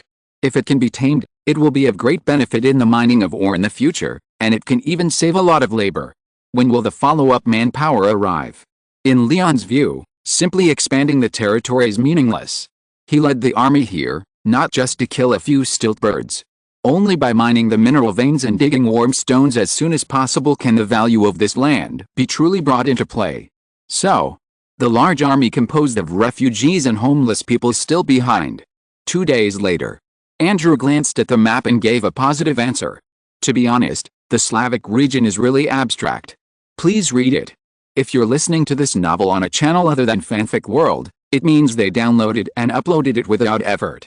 We cordially invite you to visit our channel, Mundo Fanfic Novelis. There you'll find the original version of this story, and you can explore many other novels of various genres. We're waiting for you to immerse yourself in a world of incredible novels. Chapter 62, Baby Bird Warming Stone and Settlement. Crystal dewdrops sparkled on the weeds growing out of the cracks in the rocks, and the clouds in the sky seemed to be dispersed by a punch, like a pink ribbon sliding across the sky. The highlands were slightly damp in the early morning, and the diffuse mist blurred the vision. Spring is not only the season for all things to revive, but also the time for young birds to break out of their shells. At this moment, León was staring at the little stilt bird that had just broken out of its shell, his eyes full of curiosity. Strange, really too strange. Unlike those adult stilt birds with long legs, León felt that he might need to make a magnifying glass first to observe the legs of the young stilt bird. Because the young stilt bird is simply a ball, this is not a metaphor, but a fact. A big round eyeball occupies more than 2/3 of its body, and the wings of the young bird are even larger than those of the adult stilt bird, as if to allow them to maintain balance and not roll on the ground. In addition, there are 3 very obvious hairs on the young bird's head, which makes it look silly and stupid, completely different from those extremely irritable adult talbirds. Bing! Bing! Because the militiamen of Anatolia had already chopped its parents, when this chubby young bird broke out of the shell, the first thing it saw was the young human in front of it, and then it made a begging cry. What does it eat? León turned his head and looked at Andrew beside him with a blank face. This. Andrew scratched his head hesitantly and said, maybe, probably. I'm not sure, but adult talbirds eat warm stones anyway. Warm stones. On one side was the confused Leon, and on the other side was the crying young bird. Leon thought about it and decided to use the elimination method first. After all, the warm stones were so hard that he really didn't know if he would choke to death if he fed them warm stones. First, he pulled off a few weeds from the cracks of the stone and didn't eat them. Then he pulled off some thorns and didn't eat them. In the end, Leon found a broken warm stone from the cracks of the rocks nearby and tried to put it into the young bird's mouth. This time, the young bird didn't refuse and immediately held the warm stone in its mouth. Then it rubbed Leon's wrist quite affectionately, as if it was really showing its goodwill to the long-term meal ticket in front of it. Seeing this, Leon couldn't help but widen his eyes, and a trace of doubt emerged in his mind. In his opinion, warm stone is just a kind of stone, but the current facts seem to tell Leon that this hard stone can provide enough nutrients for the growth of young birds. Just when Leon was puzzled, Andrew's shout attracted Leon's attention. "My Lord Viscount! The pioneer team is here." After several days of cleaning up the tall-legged strange birds, the first batch of settlers from Anatolia finally set foot on this highland southwest of the Thorn territory for the first time after several days of trekking. "We still need to build a road." Leon couldn't help but sigh. The distance between the southwest highlands and the Thorn territory is not far, but because there is a dense forest between the two places, it usually takes a long time to travel back and forth between the two places. Leon wanted to build a road between the two places right now, but he was too busy. In his mind, building a road was only the third most important thing at the moment. The things ahead of building a road were the reclamation of farmland and the bridge over the White Blade River. "My Lord Viscount."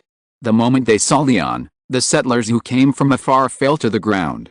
Some of them were Lapricks, and the other part was the original residents of the Thorn territory, so most of them knew the young lord who led them through the year of the jackdaw. Leon just nodded and immediately began to arrange the follow-up matters. The first thing was the choice of settlement. Leon's positioning of the Southwest Highlands was a mining town that provided the Ximena family with a steady supply of ore. So being close to the mineral vein was naturally the best choice. The only problem was, Leon knew there were mines in the highlands, but where were the mineral veins in the Southwest Highlands? "It's right under your feet." "Huh?" Leon was stunned. Andrew replied calmly, "When I came here, the priest asked me to tell you something. He said that warm stone is a kind of associated mineral formed under special circumstances. The entire Southwest Highlands is a huge mineral vein, so no matter where you dig, you can dig ore. The only question is, what ore do you want to mine? What kind of ore is there here?"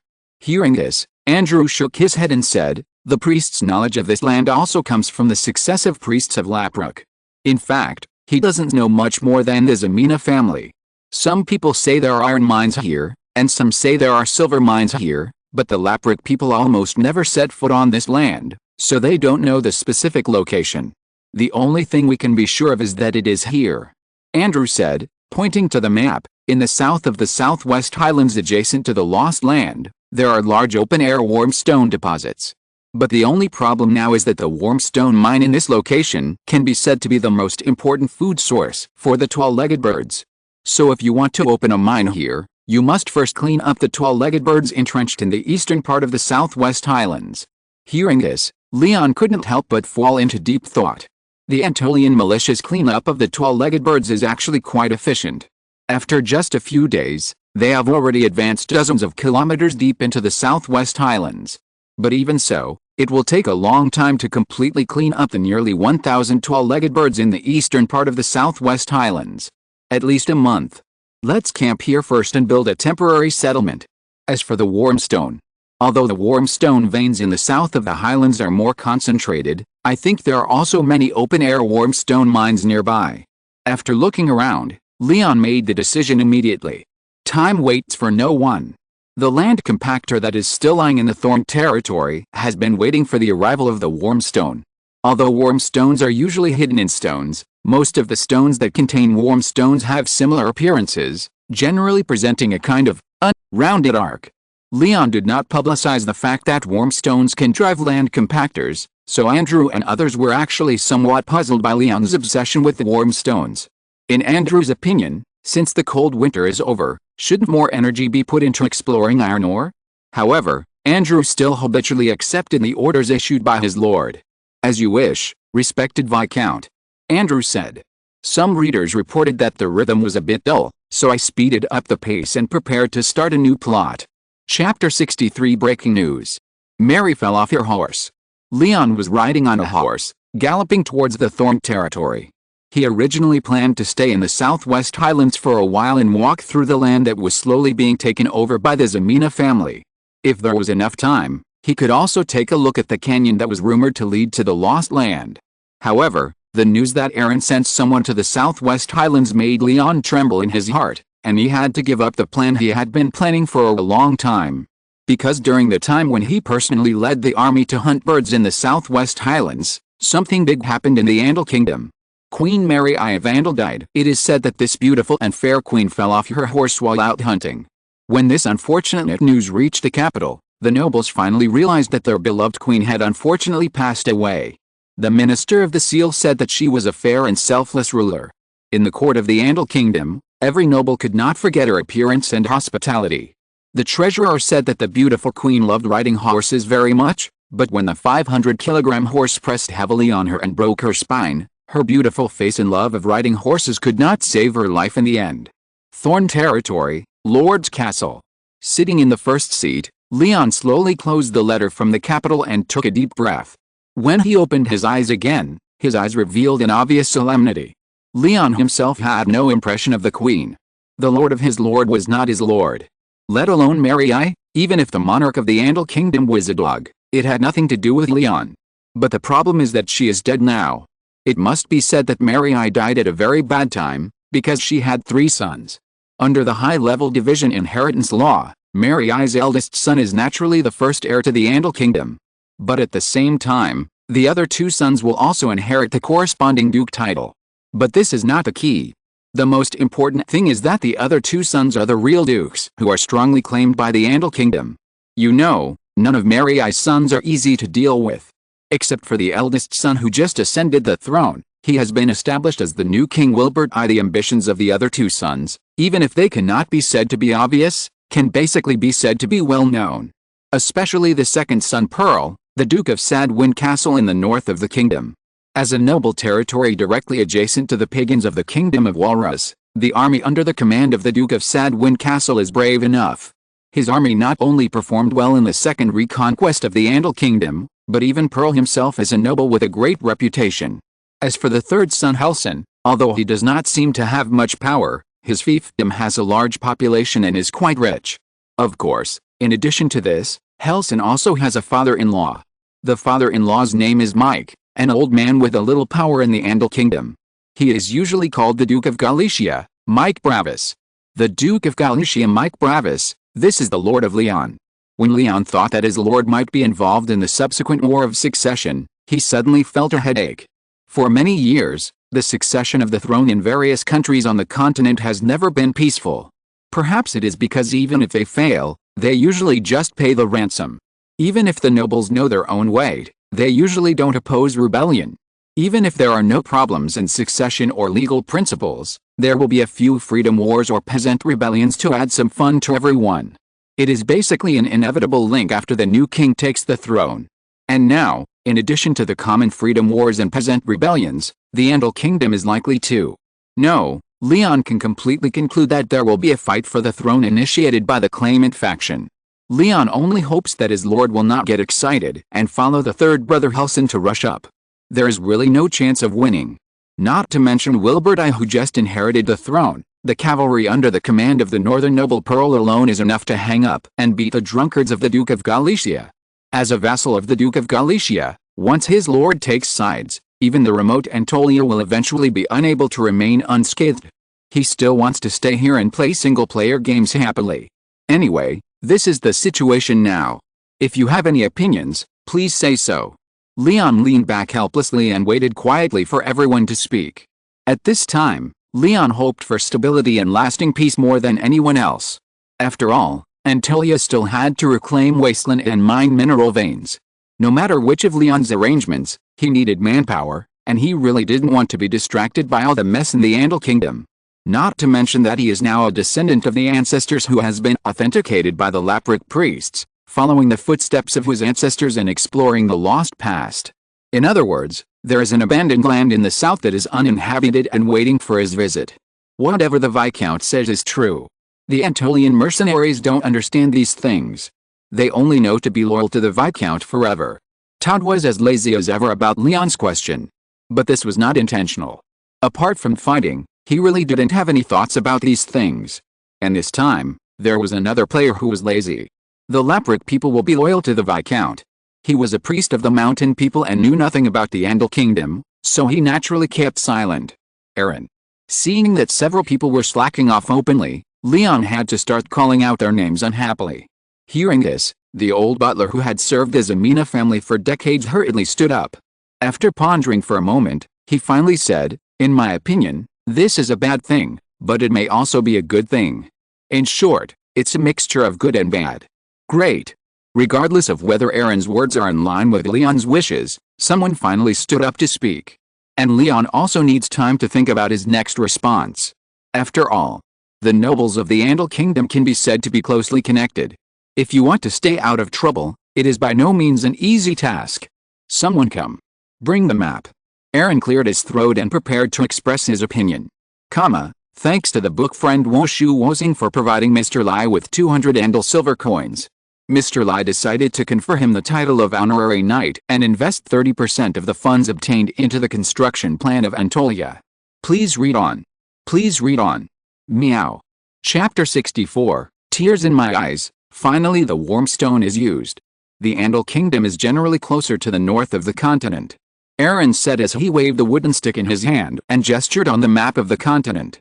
To the north of the kingdom is the Kingdom of Walrus founded by pagans, and to the southwest it borders the Duchy of Norton. As for the east of the kingdom, there are those small principalities that were shattered in the First Continental War. And this means that although the Duke of Sadwin Castle has the strongest military force, the Kingdom of Walrus, which is eyeing it covetously in the north, makes it impossible for this ambitious duke to challenge the throne of Wilbert I wholeheartedly. In addition, there is also His Highness Helson, who also has a strong claim to the title of the Andal kingdom.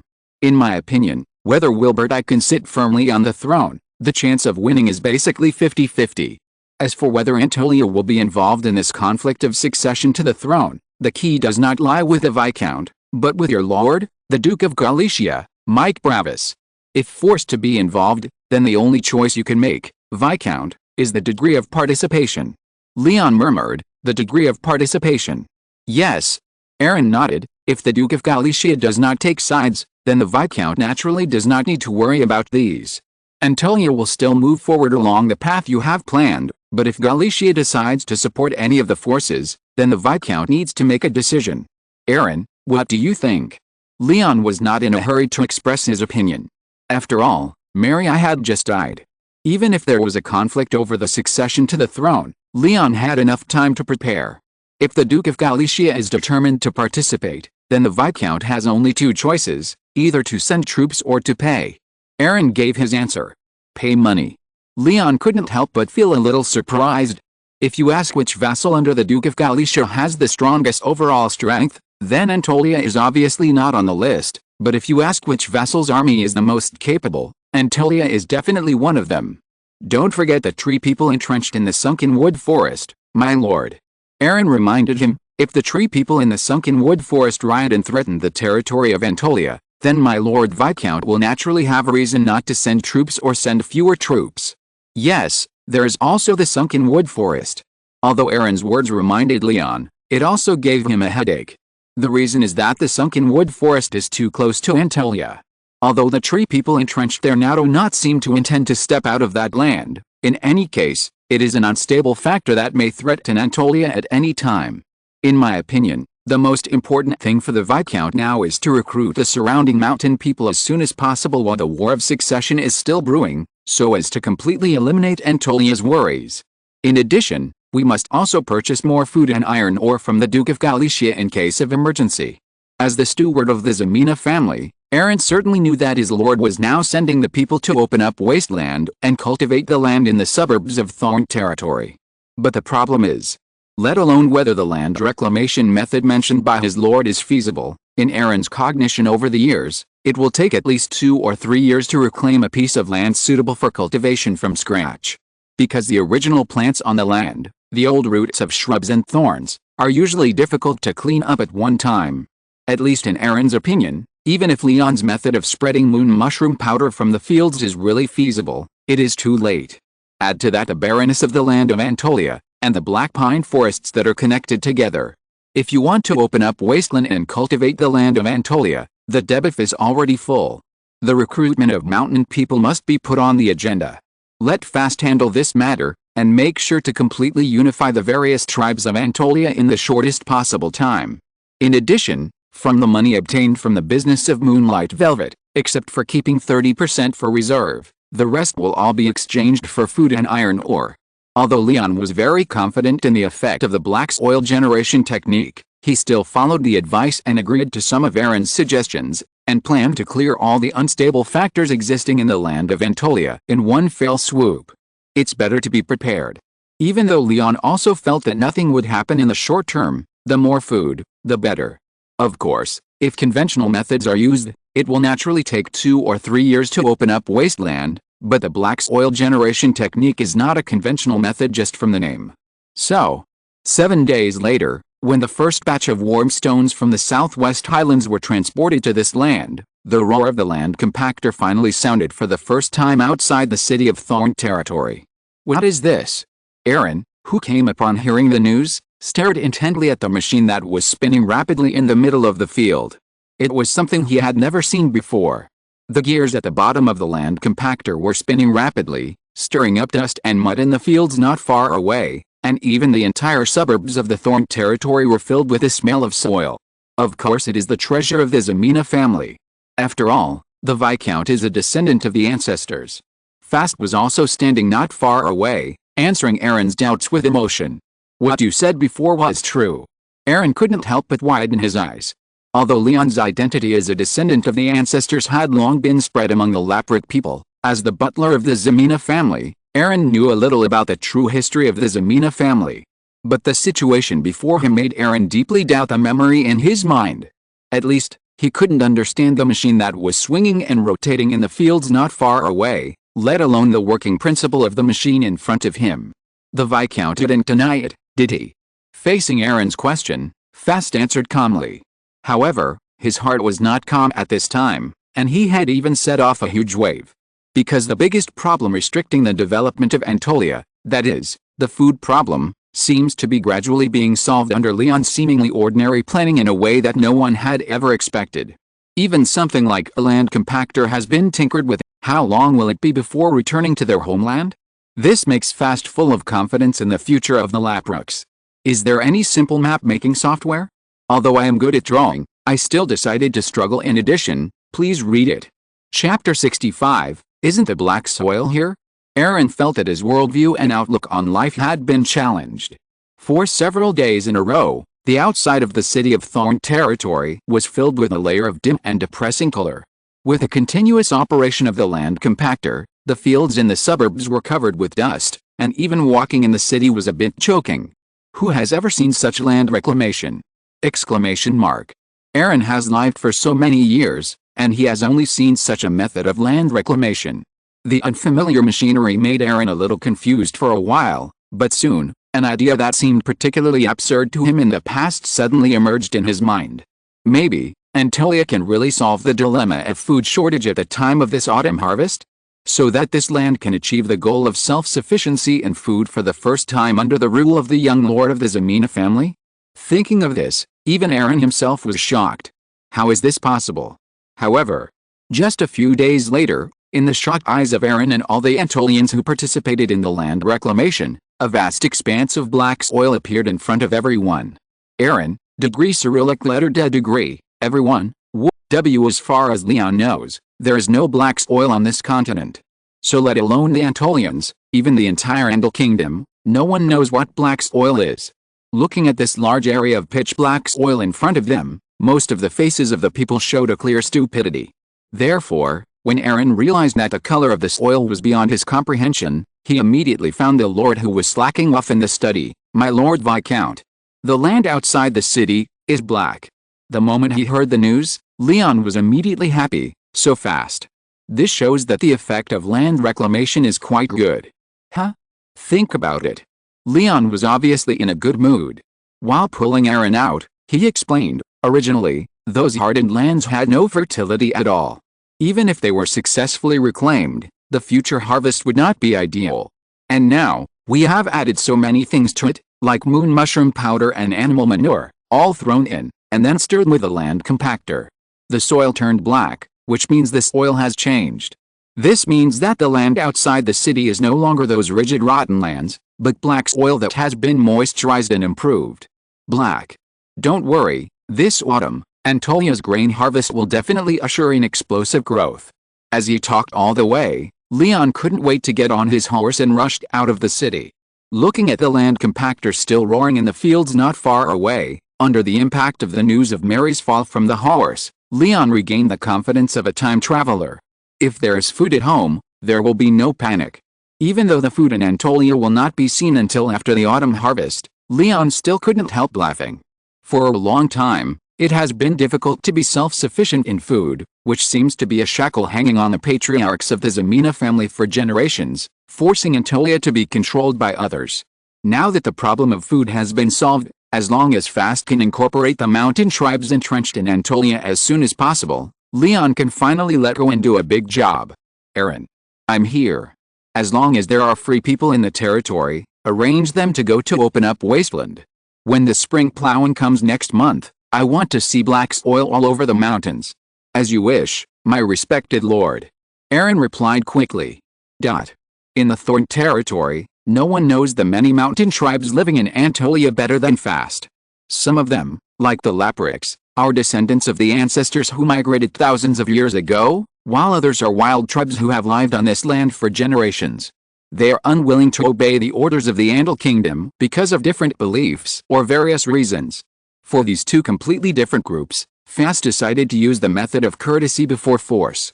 The first is to have a sincere written communication with the mountain tribes who are descendants of the ancestors of the Laprix, and to tell the wild tribes who have lived here for generations about the powerful military force of the Ximena family. If they do not obey, then the Antolia army will bear the burden of physical communication. In the face of the war of succession that could break out at any time, this is obviously not the time to let the army rest. Only by eliminating the worries first can Leon face the disputes within the kingdom wholeheartedly.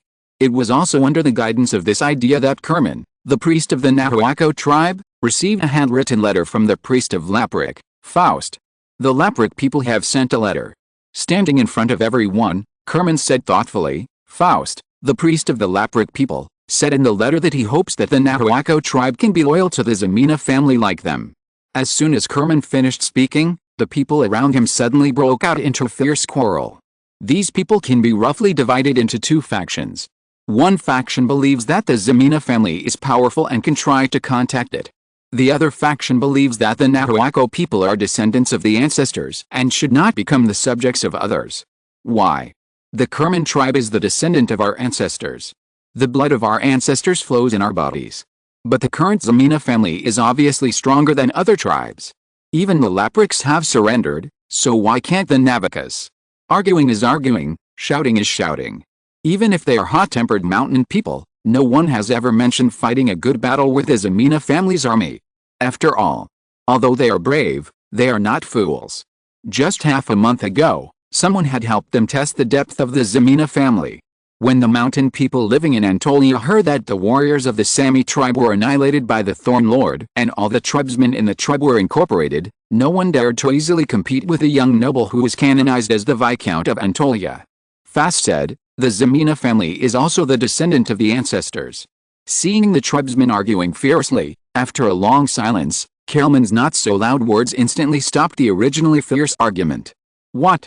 They looked at each other in confusion, and their brains, which were already small in capacity, began to try to digest this shocking news. Finally, someone asked, Priest, what did you just say? The Ximena family is also the descendant of the ancestors, and has a more detailed and rich heritage and history. That's what Fast said. Kelman answered with a little difficulty. Please read it again, woo woo woo. Chapter 66 How can a fantasy world be without potions? This year is a very special year for Anatolia. Not only is the arable land around the Thorn territory extending into the distance at an unprecedented speed, but even on the southwest highlands, settlers have appeared for the first time. Carriages loaded with warm stone slowly move along the winding roads in the dense forest, providing a steady stream of backup energy for the operation of the land compactor. From the Thorn territory to the Moon Mushroom Forest, from the White Blade River to the wasteland on the south bank, in this territory ruled by the Ximena family, workers can be seen everywhere. Female workers are weaving gorgeous silks in the textile workshop, and craftsmen are forging sharp weapons in the blacksmith shop. Everyone is busy. As the steward of the territory, Aaron is probably the busiest one among them. After all, there are too many places where Thorn territory needs money now. From the development of wasteland to the operation of workshops, from the renovation of old houses to the establishment of settlements, soldiers need to be trained, and caravans need to travel far. Everywhere needs money and food. Fortunately, Aaron's reputation is high enough. If it were someone else, let alone dealing with such a large number of trivial matters, even the tough mercenaries in Anatolia might not be able to suppress it. However, although Aaron was very busy, he was full of joy in his heart. Because Anatolia is now developing rapidly at a speed he never thought of.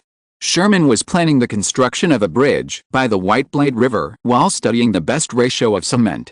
At the same time, with the assistance of Collins, solid mounds of earth rose from the rushing river, providing great convenience for the construction of the bridge. Fast, on the other hand, used carrots and sticks to have a long-lasting exchange with the mountain people living in Anatolia. Especially after a face-to-face conversation, the surrender of the Nahua tribe has become the most important phased achievement in the plan to recruit mountain people so far. As a large tribe with thousands of people, the Navajo tribe is not only the descendants of the ancestors like the Laprix, but also the most populous tribe in Anatolia besides the Laprix. It is precisely because of this that the loyalty of the Navajo tribe is of extraordinary significance. It can be said that it has set a benchmark and provided a possibility for the peaceful incorporation of the mountain tribes in the entire Anatolia region. If it can be solved without force, Leon certainly does not want to solve it by force. After all, his current identity is a descendant of the ancestors who has been certified by multiple certifications. Even Kerman, the priest of the Navajo tribe, once again certified Leon's identity as a descendant of the ancestors when he joined the army. It couldn't be more true. Therefore, if we don't consider the accidental fall of Mary, everything is now developing smoothly in the direction Leon envisioned. Master Collins. Priest Kerman. In the study of the Lord's castle, all the mages priests of the Thorn territory, including Leon and Fast, gathered together. Although there are only 4 of them, in remote Anatolia, this can be regarded as a place full of talents. This is really not bragging. If you look to the north of Anatolia, due to the siphon effect of giant cities such as Parma City on the mage community, even the relatively wealthy Greywater Castle earldom has 0 mages. There is no way. The higher the title and the larger the territory, the more resources and money can be mobilized. And magic is an extremely expensive field, so magic talents are the highest combat power known to everyone in this world, and the great nobles almost monopolize the vast majority of mage talents. Even for outliers like Anatolia, except for Leon himself, 2/3 of the remaining mages are from mountain tribes. Who will come to Anatolia as a serious mage? Looking at the wizards sitting around him, Leon's heart seemed to be filled with lofty ambitions. He took a deep breath and said in a deep voice, "You are all outstanding in the field of magic, and you are also the backbone of the Ximena family. I called everyone here this time for only one thing, that is potions. Potions, that is, magic potions." This is something that Leon has been thinking about since he came into contact with the magic. Leon didn't know why, perhaps because the magic tree in this world was not fully developed, or perhaps no one had ever really thought about the possibility of making magic potions. In short, people's research in the field of potions is basically blank. This is something Leon can't accept anyway. If there are enough magic potions in this era, then after his alcoholic father fell into the water, how could he still use such a primitive treatment method as bloodletting? If there were corresponding potions, maybe his father could continue to be a viscount alive and kicking. Even if it was for his own life, even if it was just to avoid being bothered by the horrible bleeding when he was sick, Leon was determined to research potions. Especially after the night raid that day, when he saw Fast applying layers of buffs to himself, Leon's desire to research potions became stronger. No matter how powerful Fast's buffing magic was, he was only one person after all. To put it more bluntly, there would always be a day when Fast would die. So, since the kingdom had not yet opened the technology tree for potion research, Leon planned to do it himself. Just think about it, if the brave and combative Antolian soldiers could each have a small red bottle and drink it when they were tired of fighting. Tisk tisk, it would be particularly awesome if I thought about it. What's more, just a few days ago, along with the shadow monsters who were eating and drinking in the ancient library, they finally cleared a new area again. Leon finally confirmed a fact that shocked him. This world should have potions. Or in other words, at least in the era when our ancestors lived thousands of years ago, magic potions existed. Magic potions. When Leon finished speaking, the expressions of the people present were different. Collins and Fast fell into deep thought, while Kerman, who was standing by, showed a touch of shock in his eyes. To him, the word magic potion was so unfamiliar, yet he felt familiar. Because in the history of the Nahua tribe, there seemed to be a few words about magic potions, but because it was just a new word that appeared abruptly, Kerman never took it to heart. But now, the same word was spoken by Leon. Kerman, who was originally skeptical about Leon's identity, suddenly widened his eyes. Really? It couldn't be more true. It turns out that for many years, the Ximena family, which has been adjacent to the Nahua tribe but has no intersection with them, actually has such a deep connection with the ancestors. Fast is not lying to me. Thanks to the bug friend for providing 200 Andal silver coins, which provided startup capital for the development of Antolia alchemy. Chapter 67 Red Fern. Collins was very excited. To be precise, when he just stepped into Leon's study and saw the mages of Thorn territory gathered together, Collins felt an irrepressible excitement in his heart.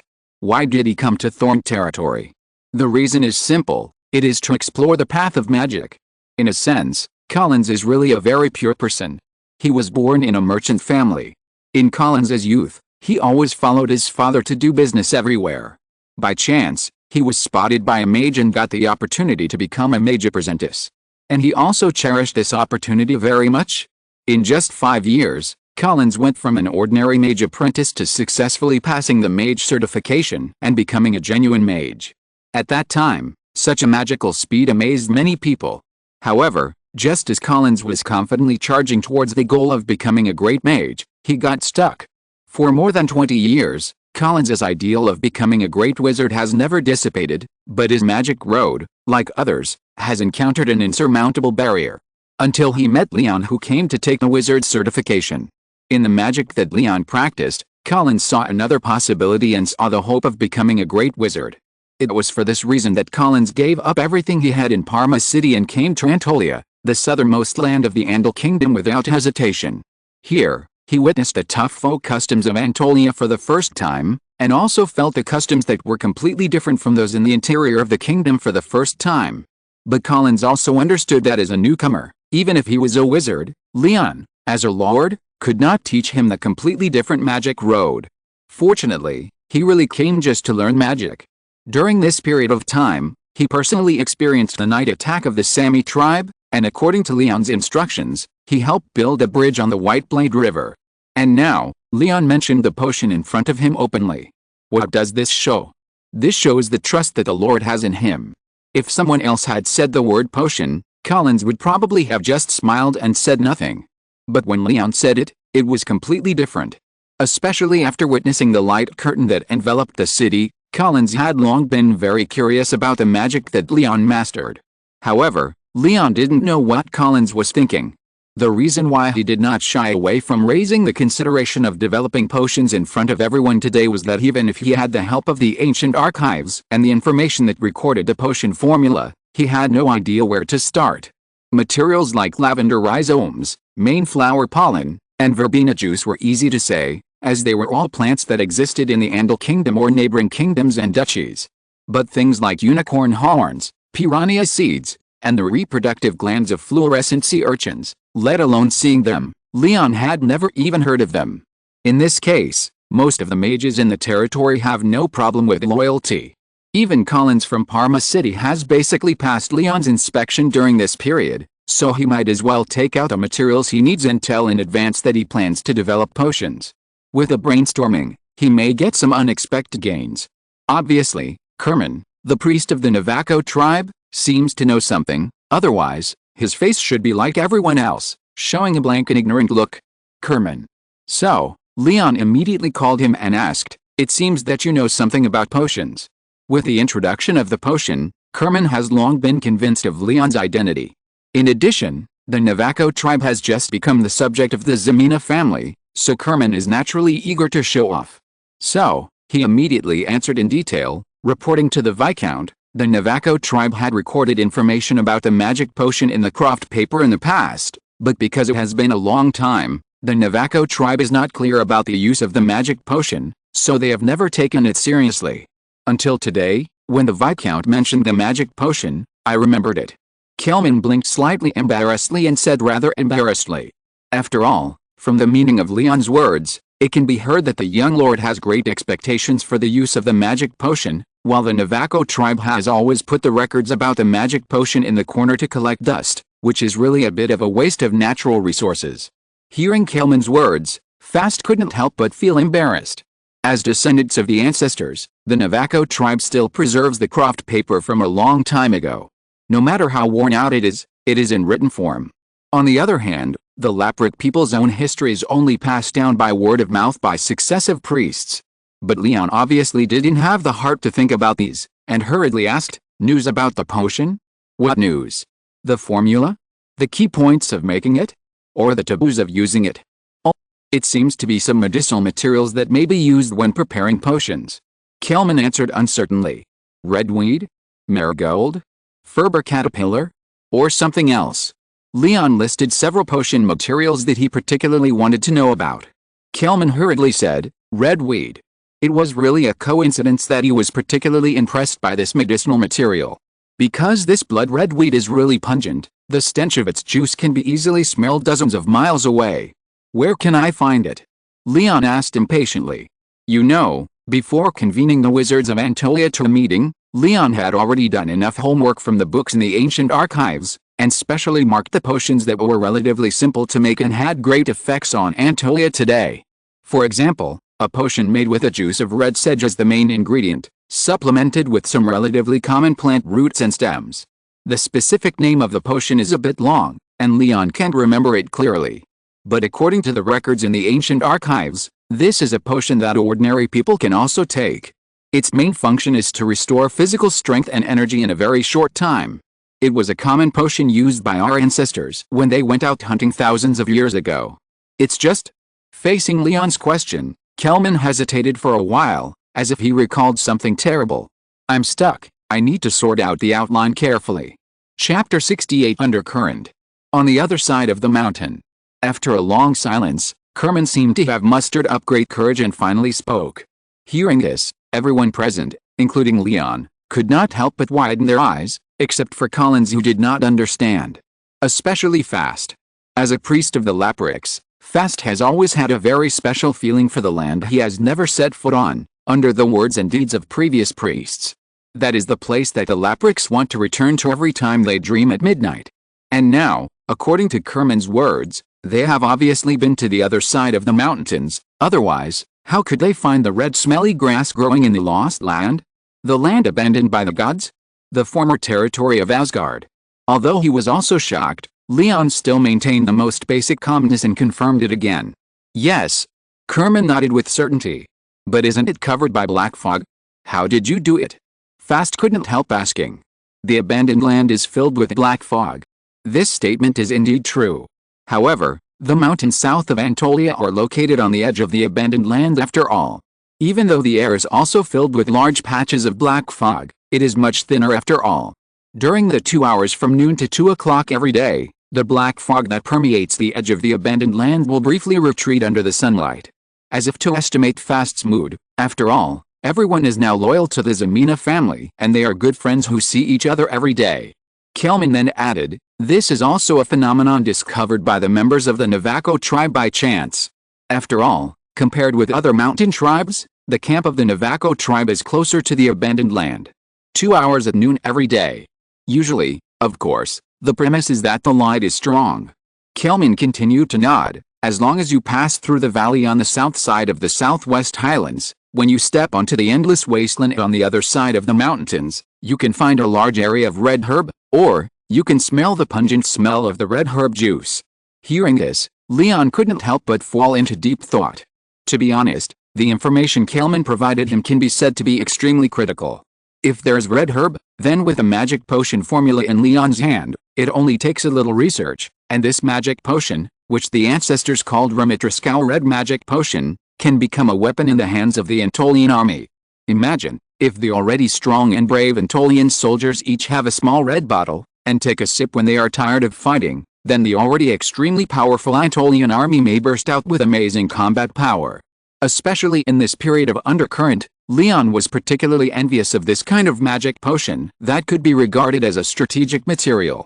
In any case, the strength of the army was the foundation of Anatolia and the basis for the Ximena family to rule this land. Add more people to the settlements in the Southwest Highlands, and send a message to Andrew to lead people through the southern valley of the Southwest Highlands to pick red herb for Anatolia. In addition, let Hillman build the crucible and other utensils needed to prepare the magic potion as soon as possible. The task of preparing the magic potion will be given to Kerman, and Collins will assist. Leon ordered immediately. Hearing this, the two people who were called said yes. This was the first job Kerman had received since joining the Ximena family, so he was naturally very attentive to it. And Collins' face also showed a touch of joy. His mentality has always been very good. Although he was just an assistant who assisted from the side, it was obvious that this was undoubtedly a good start. Regardless of whether it was potions or magic, at least for the first time he came into contact with an unknown field that he had never set foot in before. Collins was quite satisfied with this. However, just as Leon was determined to contribute to the second development of potion science after 1,000 years, compared with a prosperous, stable and orderly Anatolia, the Andal kingdom was not calm. Usually, for the small nobles on the edge of the kingdom, even if they received the news of Mariai's unfortunate fall from the horse, there was little they could do. It was nothing more than stabilizing the order of the territory through various means, at most sorting out their own strength, and then they would find that they were really a piece of cake, so they might as well continue to invest their energy in drinking and having fun. However, for the great nobles, the meaning of this news was completely different. The Bravis family, which ruled the city of Parma, was undoubtedly one of these great nobles who could influence the situation in the kingdom. For the Duke of Galicia, Mike Bravis, the news of Mary's fall from the horse was like a bolt from the blue, which made him suffer from severe insomnia for several days. News has come from the northern border of the kingdom that the Duke of Sadwin Castle's army is being frequently mobilized, but the main force directly under the Duke of Sadwin Castle is still stationed near the cities in the Brent Plain area. However, according to rumors, the Duke may have reached some kind of agreement with the pagans of the Kingdom of Walrus. Standing in front of the Duke's desk, Deer reported the latest intelligence from the north to his father truthfully. Alice. The Duke of Galicia couldn't help but sighed. If it was just an internal dispute in the Andal kingdom, it would be fine. The combat effectiveness of the armies is not much different. I'm afraid that the young Duke has been blinded by the throne and believed the lies of the Walrus people. The Andal kingdom hasn't had a real war for so many years. It has been 20 years since the last Reconquista. From the unrest in recent years, it can be seen that the kingdom's armaments are no longer as good as before. The army in the northern border is the kingdom's most elite division. If Pearl leads his troops south, with the internal chaos and the threat of foreign enemies, who can guarantee that the Andal kingdom will not suffer heavy losses? It shouldn't be. Hearing his father's words, Deer couldn't help scratching his head. The kingdom renewed the non-aggression agreement with the Walrus kingdom a few years ago. It shouldn't be a war again, right? What a joke. The Duke of Galicia laughed contemptuously and said, the so-called non-aggression agreement will only have sufficient binding force when the strength of both sides is similar. If there is a civil strife in the kingdom, what do you think those pagans will do? I thought about it and felt that it was necessary to fix the update time. I will update every night in the future. There will be another chapter later, which will be released around 11 o'clock. If you're listening to this novel on a channel other than Fanfic World, it means they downloaded and uploaded it without effort. We cordially invite you to visit our channel, Mundo Fanfic Novelis. There you'll find the original version of this story and you can explore many other novels of various genres. We're waiting for you to immerse yourself in a world of incredible novels. Chapter 69. To build roads in another world, you must first learn to combine soft and hard. So what you mean is, should we reject Helson's letter? Hearing the Duke's words, Dale asked uncertainly. Pearl, the Duke of Sadwind Castle, was dispatching troops in the north of the kingdom, and as the third prince who also coveted the throne, Helson, the son-in-law of the Duke of Galicia, was naturally unwilling to lag behind. Although he was slightly inferior in terms of military strength, the young prince had already delivered the privately linked letter to the Duke of Galicia. Why reject it? The Duke asked back. Dale was stunned and couldn't help wondering, didn't you say before that if the Andal kingdom fell into chaos due to the internal war of succession to the throne, then the Walrus kingdom in the north would be hard to guarantee that it would not invade? The fief of the Bravis family is in the south of the kingdom. The Duke replied meaningfully. The nobles are permanent, but the kings are changing. As a noble family that has been rooted in Parma for nearly 100 years, the interests of the Bravis family are the most important thing in the Duke's heart. Unless the army of the Kingdom of Walrus flattens the northern border, breaks through the capital, and then goes south. Otherwise, even if the Duke of Galicia, as a vassal, needs to send troops to the north and provide money and food, the family's fiefdom will not be affected by the war. Even if they suffer losses, other nobles will definitely be worse off than themselves. In this way, the status of the Bravis family in the Kingdom of Andal will probably rise sharply. If they succeed in putting their son-in-law, the third Prince Helson, on the throne. Tisk tisk. I dare not even think about it. Neither refuse nor agree, while accumulating strength and observing the situation. This is what the Duke is thinking now. In his opinion, only when Wilbur and the Duke of Sadwind Castle are both defeated, the third Prince Helson, whom he supports, can he finally have the possibility of ascending the throne. Don't refuse or agree to the reply to Helson. It's not the time to get involved in this conflict yet. The Duke of Galicia drank a glass of fine wine and said calmly. It has to be said that if Maria had not suddenly died, the Duke of Galicia would have been very happy during this period. The moonlight velvet shipped from Anatolia not only brought considerable wealth to the Ximena family, but also brought a considerable income to the Bravis family. To weave more moonlight velvet, more people are needed, and more people require more food. Unfortunately, almost all of Antolia's food needs to be imported, at least for now.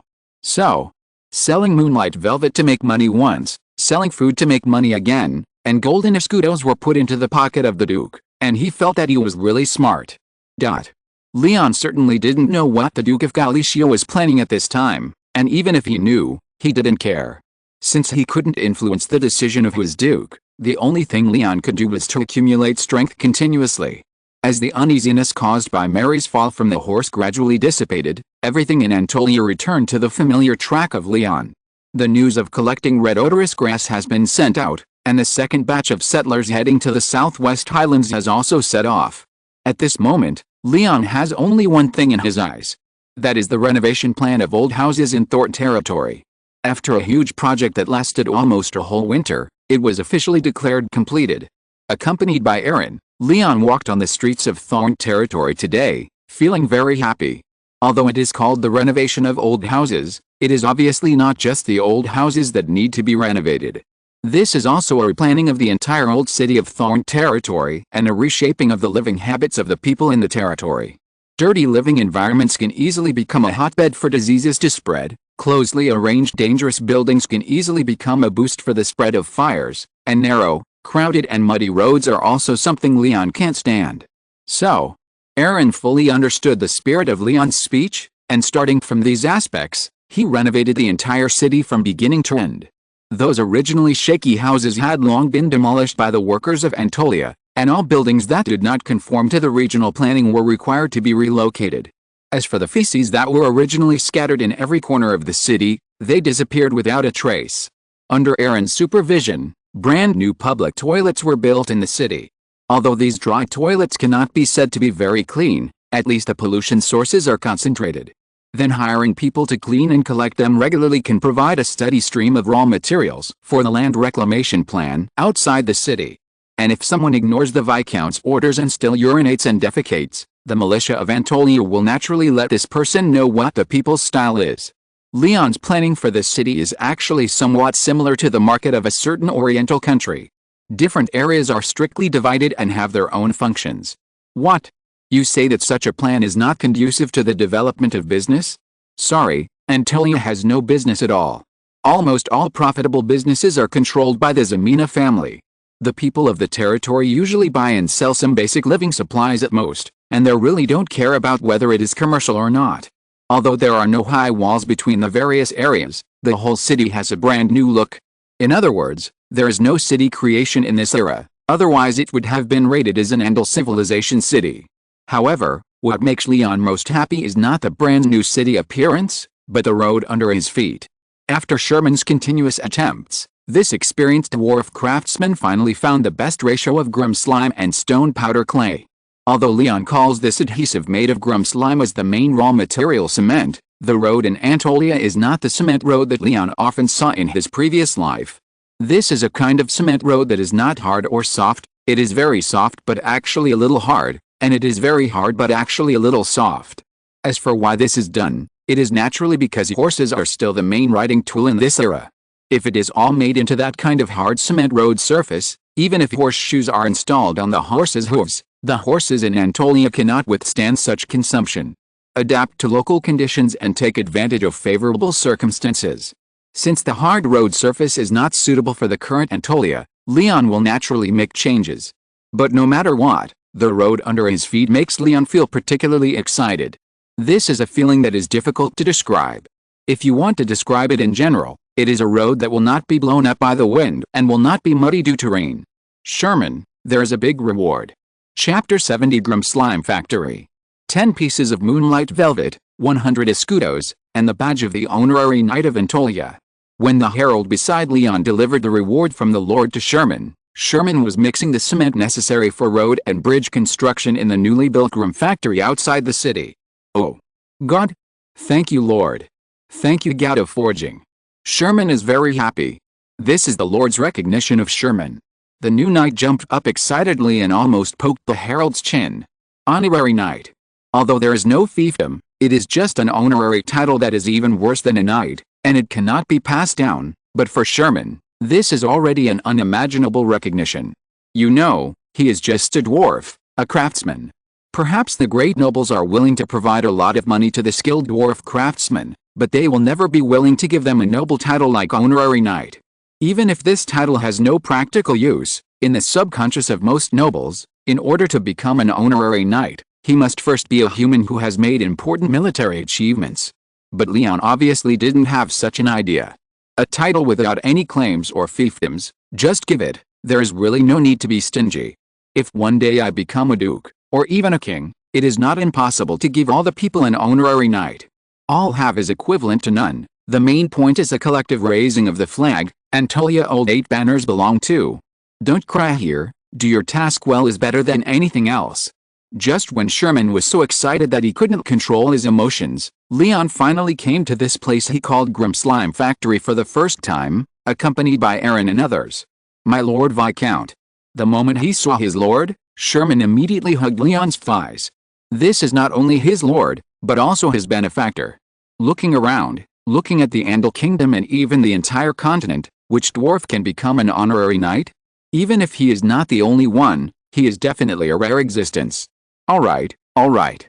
As soon as he entered the door, his legs were hugged, and León was a little confused. Take me here for a tour first. León worked with his hands and feet for a long time, which made Sherman regain some calmness. Everything in the Gloom factory was built according to the instructions of the Viscount and butler Aaron.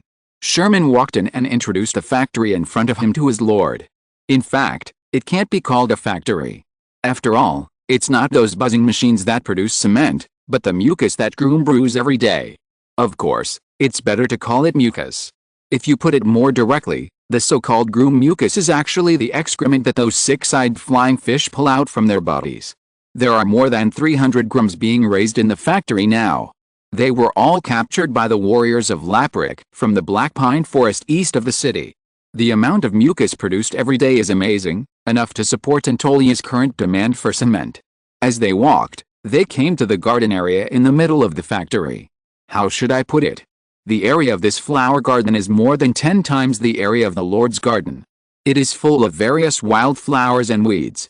In addition, it is spring now, and the air is filled with a mixture of various flower scents. Above this vast flower garden, six-eyed flying fish, that is, Gloom, are flying around in the flower garden. Whether it is for the Antolians or for Gloom, the mucus factory in front of them is excellent. The Antolians need to use Gloom's mucus to mix cement, and Gloom is also happy to let these humans who can walk upright to clean up the sticky excrement on their bodies for them. For Antolia, this is a factory, but for Gloom, this is a good place with food, accommodation and even retirement. Therefore, the style of the factory in front of us is more or less too warm. When seeing Leon and his group walking into the flower garden, there were even a few chubby Gloom flapping their short wings on their backs, buzzing and coming up to ask for a hug. Refused to hug. Leon quickly pushed away the Gloom that was closest to him.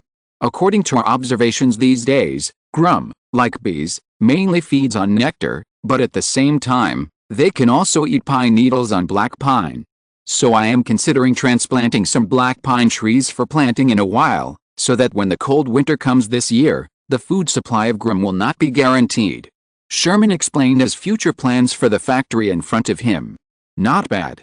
Leon nodded with satisfaction, but the number of these Glooms is not enough, we have to continue to catch them. As long as we can ensure sufficient food supply, the more Glooms the better. Does the Viscount have other plans? Hearing this, Sherman's face showed a hint of joy. In today's Antolia, Gloom's mucus has only one use, that is, to make cement. And obviously, cement is an important building material, so Leon's words will naturally make Sherman have countless associations. Map? Leon waved his hand, and the guards behind him quickly brought a roll of map and slowly unfolded it in front of Leon. From Thorn Territory to Southwest Highlands. Leon used his fingers to gesture on the map. I plan to build a road that can go back and forth between the two places, and completely connect Thorn Territory and Southwest Highlands. In Leon's view, convenient transportation is not only a good thing for trade, but also an effective aid to consolidate rule. The biggest barrier between the Thorn Territory and the Southwest Highlands is not the distance, but the dense forest running from north to south. If a sufficiently solid road can be built, then the journey that might have taken 1 or 2 days to reach can be shortened to less than half a day. In this way, not only can the warm stones from the Southwest Highlands and the red smelly grass on the other side of the mountains be transported to the Thorn Territory at a faster speed, but even the communication between the two places will be more convenient. Sherman will definitely serve with all his heart. Sherman will definitely not let the Viscount down. Upon hearing Leon's request, Sherman immediately promised. Although the bridge over the White Blade River has not yet been completed, the successful completion of the renovation plan for the old houses in the Thorn Territory has also released a large number of idle manpower. If a road is built, at least the supply of labor will not be a problem. If you can't read enough to advance to the next round, it will be available the day after tomorrow. Chapter 71 South of the Mountains. Southwest Highlands. Even though Leon had already returned to his lord's castle in Thorn Territory, the Antolian soldiers and civilians who stayed on this highland were still clearing the monsters living on this land under the leadership of Andrew, and collecting the materials that exploded after the death of the tall-legged monster bird. In any era, land reclamation is an extremely difficult task. This is especially true for the Southwest Highlands. Not only does it not produce food, but there are not many wild fruits. All you can see are barren rock walls. Even if you can get a lot of bird legs by hunting tall-legged monster birds, the bird legs of these monsters are even more unpalatable than the meat of plateau hounds, and they are useless except for being more filling. Therefore, most of the food depends on the supply from the Thorn Territory. However, even though the environment of the Southwest Highlands is quite harsh, the first batch of settlers who came here, under the command of Andrew, built the first settlement of the Antolians on this land at a very fast speed. The brave and fearless soldiers continued to go deep into the highlands and clean up the original owner of this land. The laborers of Antolia were mining in an orderly manner in the rear, sending carts of warm stones to the Thorn Territory. Oh, and the young birds. As the Antolian army continued to advance into the Southwest Highlands, more and more blue-bottomed white-striped bird eggs were discovered, and more young birds were hatched under the witness of the Antolians. Although the adult tall-legged strange birds are very fierce, the chubby young birds really do not seem to be a threat at all. All day long, they either sleep soundly in their nests or cry and wait for humans to feed them. And Andrew also built a shed for raising young birds on this land according to Leon's request, trying to make these young birds understand human commands and eventually achieve the purpose of domestication. After all, Antolia's manpower is limited after all. If these young birds can be successfully domesticated, then their hard beaks will become the most powerful arm of the Antolians when mining. It was also during the steady development of the settlement that Andrew received a new order from his lord and received the second batch of settlers from the Thorn territory. Cross the valley and pick red smelly grass. Although Andrew is a Lapric, with the passage of time and the continuous influence of fast, the Laprics have obediently accepted the rule of the Ximena family. Therefore, even though he knew that there might be many unknown things on the other side of the Spring Mountain, Andrew still resolutely called dozens of elite soldiers to march with him towards the valley at the southernmost end of the Southwest Highlands. The further south you go, the closer you are to the south. After nearly half a day of trekking, Andrew and his party finally came to the deep canyon in front of them again. This is the southernmost end of the Southwest Highlands, the Baragori Pass. Andal had led the army here when he was clearing out the tall-legged strange birds. However, he had never considered passing through here, because on the other side of the mountains is an abandoned place filled with black fog. As a member of the Laprics, Andrew certainly knew that it was the land where the Laprics once lived, but he had also heard the legend about the abandoned land and understood the dangers of the abandoned land. The diffuse black fog is not just fog, it can also make people depressed. If they stay in the black fog for a long time, they will even have a mental breakdown. These are the lessons learned from blood and death many years ago by the ancestors who were unwilling to migrate and wanted to return to their homeland. But today, or from now on, he may become the first adventurer among the Laprics to set foot in the abandoned land and return smoothly. Thinking of this, Andrew couldn't help but cast his sights forward. The strong and towering black rock wall spread to both sides, like a black high wall, with no end in sight. Right in front of Andrew, the rock wall in front of him seemed to be split by a giant axe that fell from the sky, leaving a smooth and dark gap on the rock wall. This canyon, which is more than 60 meters wide, is not narrow in theory, but the towering rock walls on both sides almost reach the clouds, making the whole valley look depressing and dull. Let's go. Andrew raised his head, looked at the warm sun hanging in the sky, and gave the order to set off. The group traveled light.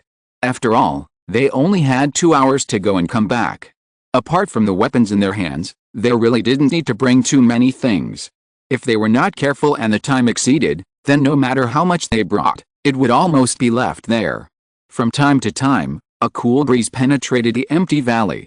There was no one around, and only a few people's footsteps made a few rustling sounds when they stepped on the dead leaves on the ground. Dark brown vines hung down from the rock walls on both sides, like poisonous snakes entwined in the air, crawling on the edge of the rugged rocks. Although there were no wild animals in the valley, and the information from the Nahuaco tribe also showed that this road was safe, everyone was somewhat nervous. After all, this was the valley leading to the abandoned land. The remains of the plateau hounds were scattered in the corners around, and the towering cliffs on both sides made everyone panic. With a nervous mood, when everyone finally carefully passed through this several-kilometer-long valley, what appeared in front of Andrew was a piece of... it was really stinky. This was the first thought that emerged in Andrew's heart when he first set foot on the abandoned land. This is a vast plain. Looking around, countless bright red vegetation seemed to merge into a hideous sea of blood. Under the sunlight, countless gray mists formed a depressing barrier between the sky and the earth several kilometers away, which made Andrew's heart feel a little throbbing. This is a very special feeling. Even though this land has a lot of vegetation, Andrew's heart can't help but have many rather messy thoughts. He seemed to be put on a heavy yoke, which magnified the dark emotions in his heart. He even felt that setting foot on this land was a sinful act. Get the hell out of here. Andrew couldn't help but let out a low roar, which temporarily calmed down the crazy thoughts in his mind. The soldiers behind him seemed to get rid of the chaos and struggle in their hearts because of this sudden roar. This place is very strange. Collect the red smelly grass first, and then leave here immediately. Andrew shook his head vigorously and ordered immediately. If it weren't for his lord's special attention to the red smelly grass, he wouldn't want to stay here for a moment. Thanks to the buck friend Giazzi Dorn for the reward of 1,800 Endel silver coins, which provided valuable financial support for the pioneering team of Antolia. Chapter 72: The Impending War. Before setting foot on this land, Andrew was full of fantasies about this land located in the south of the mountains. This is a land abandoned by the gods, but it is also a land where the ancestors have lived for thousands of years and where the Laprics once lived. But when Andrew finally came here for the first time, what emerged in his heart was not the joy of returning to his homeland, but the panic of wanting to escape from this place urgently. Indeed, under the scorching sun at noon, the low black fog gradually dissipated, but there was still an indescribable sadness and desolation on this land, which made people feel particularly depressed. Under the leadership of Andrew, a group of people covered their noses with rags that had been prepared long ago, and ran quickly towards the blood-red ocean formed by the red smell of grass. The originally pungent smell seemed to have become the best magic weapon to stimulate the brain and calm the mind at this time. Andrew gently picked out a red smell of grass rooted in the soil with a shovel in his hand, announcing the start of this collection operation. However, this is an abandoned land after all. There had never been a precise clock in this era. The people present could only judge the current time and the movement of the black fog by looking up at the sky and observing the gray barrier not far away. Even if the black fog dissipated, it would have a significant impact on people's minds. No one wanted to experience the feeling of being shrouded by the black fog. Be careful, it's best not to damage the leaves and rhizomes of these red smelly grasses. After accidentally cutting a red smelly grass in half with a shovel in his hand, a strong and pungent stench almost made Andrew breathless. He took off the cloth covering his mouth and nose, and couldn't help lying on the ground and retching. "Don't worry about me. Fill the backpack and leave quickly." Andrew saw the soldiers rushing in from all sides from the corner of his eye, and he shouted hurriedly. After such a long period of training, the soldiers of Anatolia had already developed the habit of obeying orders. Although the people present had already been smoked and felt their stomachs churning, they still accelerated their movements as much as possible and pulled up the red smelly grass by the roots. While everyone was speeding up the pace, Andrew, who had finally recovered, also easily pushed aside a particularly thick red smelly grass in front of him, and then a bright light flashed in Andrew's sight, making him rub his eyes with his muddy fingers. What was that just now? The string in Andrew's heart was almost suddenly tightened in an instant. Even though he was also a descendant of the ancestors, he was full of vigilance for this land that had not been set foot on for thousands of years. No one knew what strange phenomena there were on this land under the cover of black fog, and what kind of monsters would be born. Andrew took out the dagger that had been hanging on his waist, stretched out his hand, and carefully picked up the weeds that blocked his eyes. Instantly, a round, pearl-like, glittering, and translucent bead emitting a faint glow suddenly appeared in Andrew's field of vision. What is this? A fruit. Obviously, this is a plant that Andrew has never seen before. A slender plant stem protruded from the branches and leaves close to the ground, picking up the glittering, bright jade bead in front of him. Dig it back. Andrew made a decision immediately. Although his lord's order was to collect red stinking grass, Leon also mentioned in the order that if other plants were found in the abandoned land, they should be brought back as much as possible without affecting the original task. There are so many raw materials that can be used to prepare magic potions. If you can accidentally bring back some useful ones, wouldn't it be great? Thinking of this, Andrew carefully dug out a large piece of soil with a shovel, packed it up with the soil and the plant, and stuffed it into his backpack. Because the stems and leaves of this luminous plant were particularly strong, the round jade bead protruded from Andrew's back, looking as funny as it could be, as if there was a desk lamp on his back. "Captain, it's time to retreat." When Andrew finally packed up the red smelly grass in front of him, the soldiers' shouts came from not far away. Andrew seemed to realize something and looked up into the distance. As the sunlight in the sky gradually faded, the gray barrier in the distance gradually dissipated, replaced by the black fog that was slowly covering here at a speed visible to the naked eye. "Retreat! Retreat!" Andrew shouted loudly without hesitation. The Anatolians are indeed brave, but they are not fools. If it was a wild monster approaching, they might think about whether to fight for a while, but facing the black fog that can be seen but not touched but has a great impact on people's emotions and minds, Andrew immediately decided to run away. First, take the picked red smelly grass and the glowing wild grass back to his lord. Andal Kingdom, Essex. As the capital of the Andal Kingdom, this giant city called Essex is located in the vast plains east of the Holme River. There are fertile lands and dense river networks here. The unique geographical conditions not only make Essex the most famous granary in the entire Andal Kingdom, but also support a population of nearly 200,000, becoming the largest city in the Andal Kingdom. Hundreds of years ago, before becoming the capital, Essex was already the territory of the Andal royal family, the Tyrol family. Now, With the fourth generation of the Duke of Essex seizing the throne 70 years ago and becoming the king of the Andal Kingdom, the former Dukedom of Essex has soared to the sky and has since become the capital of the Andal Kingdom. Crowded population, prosperous trade.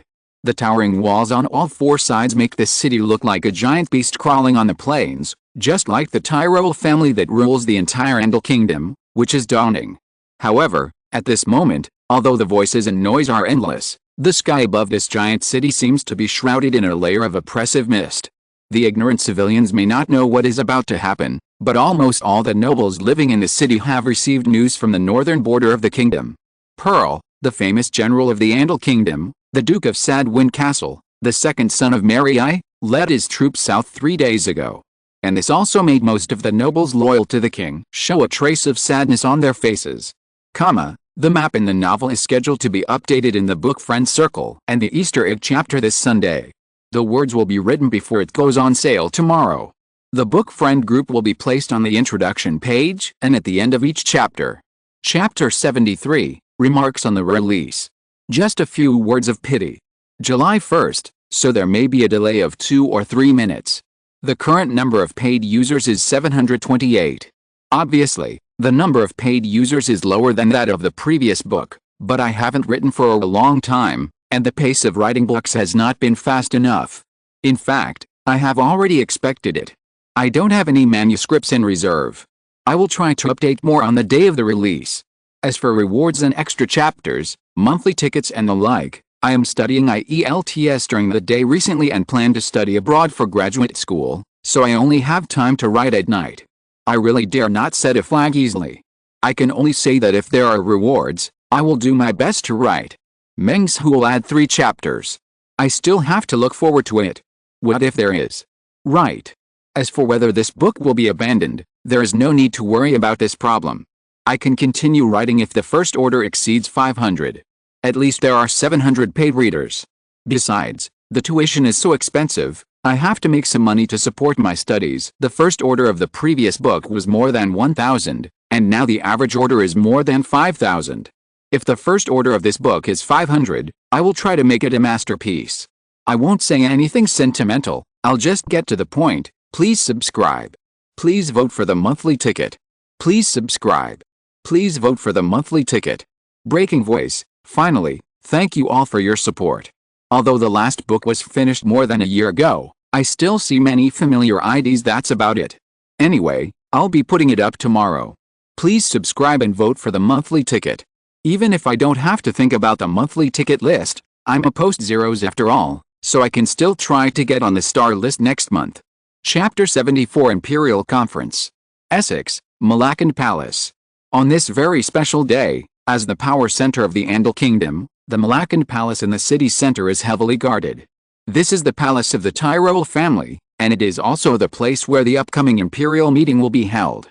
In this era of extremely low productivity, the decoration in the palace presents a kind of luxury and splendor that is extremely incompatible with this era. On both sides of the gate, there is a gilded statue of a male soldier symbolizing the Tyrol family. The pupils of the male soldiers are inlaid with a very precious ruby, which looks blazing and flamboyant, as if watching all the soldiers and nobles who enter the palace. Several pure gold candlesticks weighing more than 100 kilograms are placed in the 4 corners of the meeting hall. The midday sun shines through the bronze window frames and shines on these heavy candlesticks, flashing a bright light of light gold. Countless thin curtains and fabrics hang from the ceiling. These thin curtains are painted with a golden shield and sun emblem of the Tyrol family, highlighting the identity of the owner of this palace. At this moment, Wilbert I, who had just inherited the throne, was sitting on his throne inlaid with various gems and decorated with precious ornaments. However, the king, who was only in his 40s, no longer had the joy and excitement he had when he inherited the throne. His mood was heavy and the situation was serious. The atmosphere in the conference hall was so solemn that even a short breath seemed to be a sin. Wilbert I closed his eyes and leaned on the solid and cold chair back, his hands involuntarily clenched the gilded armrests on both sides of the throne. After a short period of silence, the bronze door of the conference hall was slowly pushed open by the guards, and the Duke of Eaglesby Cliff and the Minister of Military Affairs, Eubal Harlan, stepped into the conference hall with a heavy heart. "Dear King Andal, His Majesty Wilbert I." The Duke of Eaglesby Cliff knelt on one knee and extended the most sincere greetings to the king who had just succeeded to the throne. Harlan. The king finally opened his tightly closed eyes and asked with a hint of expectation, "What is the current situation?" "What is the current situation in the northern border of the kingdom? You know, since the Duke of Sadwin Castle led his army south, rumors have been spreading in the capital. From the ignorant subjects to the smart nobles, everyone is talking about their own things. Even the words that Wilbur is actually a bastard without the blood of Tyrol have been spread. If the previous monarch was a man, it might make some sense, but the previous monarch of the Andal Kingdom was Mary I, the Queen. Such outrageous rumors simply made the new king hate it. In addition to rumors about the king's life experience, there is also the current location of the Sadwin Castle army. Some say that they are still stationed in the northern border, some say that they are almost in the capital, and some even say that the Duke of Sadwin Castle has bypassed the capital and arrived in Parma City. It's simply more outrageous than the other. Your Majesty." Hearing this, the Duke's face became more and more ugly. As the military minister of the Andal Kingdom, Eubelheim once thought that he knew the current level of the kingdom's armaments better than anyone else. However, the cruel reality slapped him hard in the face. Duke Pearl of Sadwin Castle has integrated the army of the nobles of the northern border. Count Landon and Count Reville, who are adjacent to the northern border, have surrendered one after another. At this moment, Pearl's army is heading south along the Holm River. In about 3 days, they will reach Brundick, an important town in the north of the Andal Kingdom. In an instant, everyone present changed their faces. And Count Franz, the chief steward of the palace, was even more flustered, as if he would be hanged in the next moment. Silence. It was not until the furious Wilbert I let out an extremely dissatisfied roar that the meeting hall finally quieted down. When hearing the answer given by Eubelheim, the face of the latter Wilbert I suddenly became more and more ugly. Although he knew that most of the nobles in the northern border would find it difficult to resist the attack of the Duke of Sadwin Castle, he did not expect that group of guys would surrender without a fight. "How many troops does Pearl have?" Wilbert I asked relentlessly. "Probably, maybe." The military minister pondered for a long time before giving an uncertain answer. "Maybe nearly 40,000 people." "What?" All of a sudden, the meeting hall exploded. "Why so many?" "Because the northern border of the kingdom is adjacent to the kingdom of Walrus. The kingdom's army stationed in that land has always been large in number, and the Duke of Sadwin Castle has received the support of many northern nobles, and then mobilized militias from all over the north, and recruited many mercenaries." The military minister answered rather bitterly. "You know, even when the Reconquista broke out 20 years ago, the number of troops mobilized by the entire Andal Kingdom was less than 70,000. And now, the Duke of Sadwin Castle has gathered nearly 40,000 troops in one fell swoop." This was a blow to Wilbert I and the nobles who supported him. Moreover, according to the reply given by Eubelheim, this included a large number of mercenaries. Northern mercenaries. That was the largest mercenary group in the Andal Kingdom, and its strength far exceeded those crooked conscripts and militias. Damn it! Damn it! Pearl is a traitor of the Tyrol family. Wilbert I pointed at the ceiling and cursed. How can he be worthy of the successive kings of the Andal Kingdom? Is he worthy of the successive patriarchs of the Tyrol family? On the ceiling above the king's head, through the thin curtains, the most skilled stonemasons in the Andal Kingdom carved the patterns of the Andal Kingdom's previous kings' battles on the top of the hall. Those lifelike carvings have always been the witness of the Tyrol family's rule over this land. But at this moment, it seemed to have become a witness to the civil strife in the kingdom. Conscription. Conscription. If there are not enough knights, recruit civilians and mobilize mercenaries from all over the country to Brundick. Pearl's rebels must be stopped at the gates of Brundick. At all costs. Wilbert I widened his eyes and said in a deep voice, "You know, Brundick is less than 300 kilometers away from the royal capital of Essex. Although there are more than a dozen earldoms and viscounties as barriers between the two places, Wilbert I is really not sure how much resistance these noble vassals will have. So, Pearl's army must be stopped at the gates of Brundick. Thank you still unknown flower for the reward of 600 Andal silver coins, and thank you for the untouchable realm for the reward of 500 Andal silver coins." Master Lai is deeply grateful for this and decided to give each of the two readers a Gloom. I will update one chapter after midnight, and then I will continue to write, without the pain of saving manuscripts. Chapter 75. How come there were street lights before the Industrial Revolution? After a brief moment of anger, Wilbert I quickly regained his composure. Especially when the young king in his 40s slowly swept his eyes over the people in the meeting hall, his originally uneasy mood finally calmed down a lot. Although his younger brother, the rebellious Duke Pearl of Sadwind Castle, had the support of many nobles and gathered a powerful military force, the forces around him did not seem to be too small. First of all, he was the first heir to the throne of Andal and had the strongest legal support. In addition, the capital of Essex and the direct army of the Tyrrell family that guarded the capital were still under his control. Then, there were actually quite a few nobles who supported him. Not only were there Duke Eubal Harlan of Eagle Cliff, who served as the Minister of Military Affairs, Duke Silverburn of Home, who served as the Minister of Seals, and other people who attended the royal meeting. Even the nobles in the central and western parts of the kingdom were mostly willing to obey his orders. If everyone gathered together, an army of 40,000 people could still be gathered. In order to cheer himself up, Wilbert I subconsciously ignored the gap in combat levels between the two armies, and put his militia, who had never been on the battlefield, on the same starting line as the elite of the kingdom in the northern border. However, when he thought that only the nobles in the central and western parts of the kingdom fully supported him, Wilbert I immediately got angry. You know, there is another brother who is ready to make a move in the southeast of the kingdom. I hope your majesty can appease the third prince, otherwise, if Pearl and Halsin attack from the south and the north, then we will be attacked from both sides. Military Minister Eubal Harlan seemed to have anticipated what the king was thinking, and hurriedly added, I know that I will not make enemies for myself before the rebels in the northern border are pacified. Although he was very unhappy, Wilbert I still nodded. He certainly knew in his heart that his third brother Halsin had also coveted the throne under him for a long time, and in addition, he might have received the support of the Duke of Galicia who occupied the city of Parma. But the situation at the time forced Wilbert I to focus on resolving the rebellion in the north, leaving him no room for any other choice. Your Majesty. The Minister of Seals, who had been silent for a long time, suddenly spoke up. Although the third Prince Halsin is the son-in-law of the Duke of Galicia, according to my understanding of the Duke, he is actually a person who can be won over.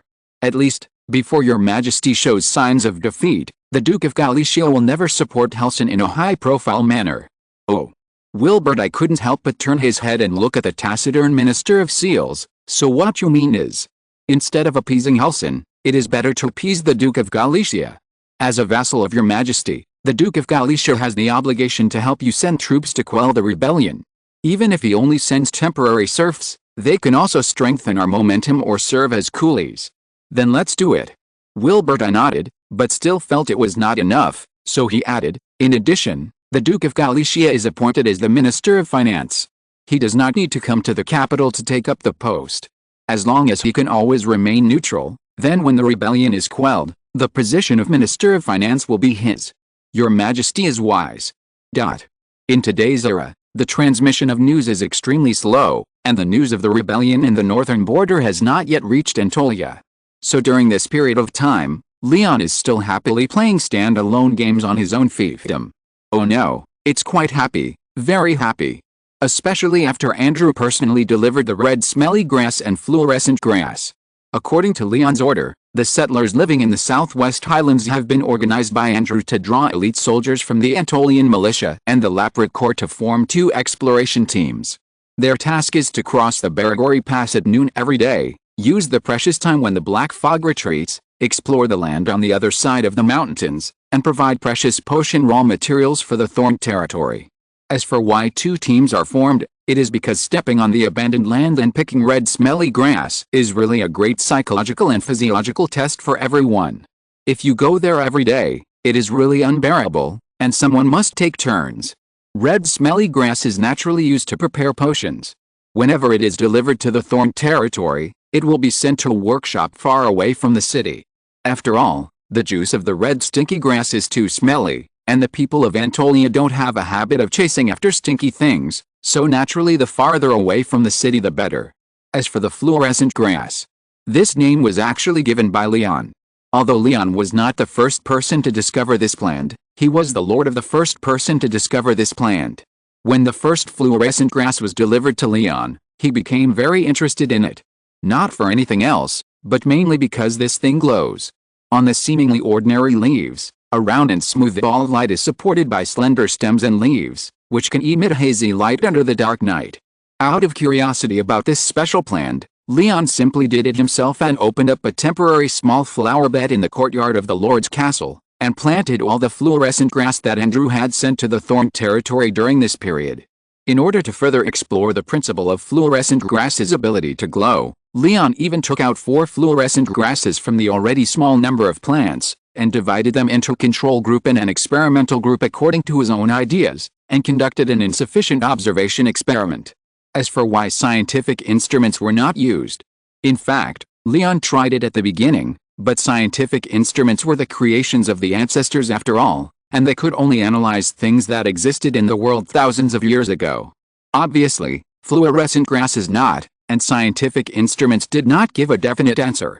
But in general, although the sample size is relatively small, there may be a series of problems in the control of conditions, but after 3 days of observation, León finally came to a conclusion that he didn't know if it was right or not, but it shocked him enough.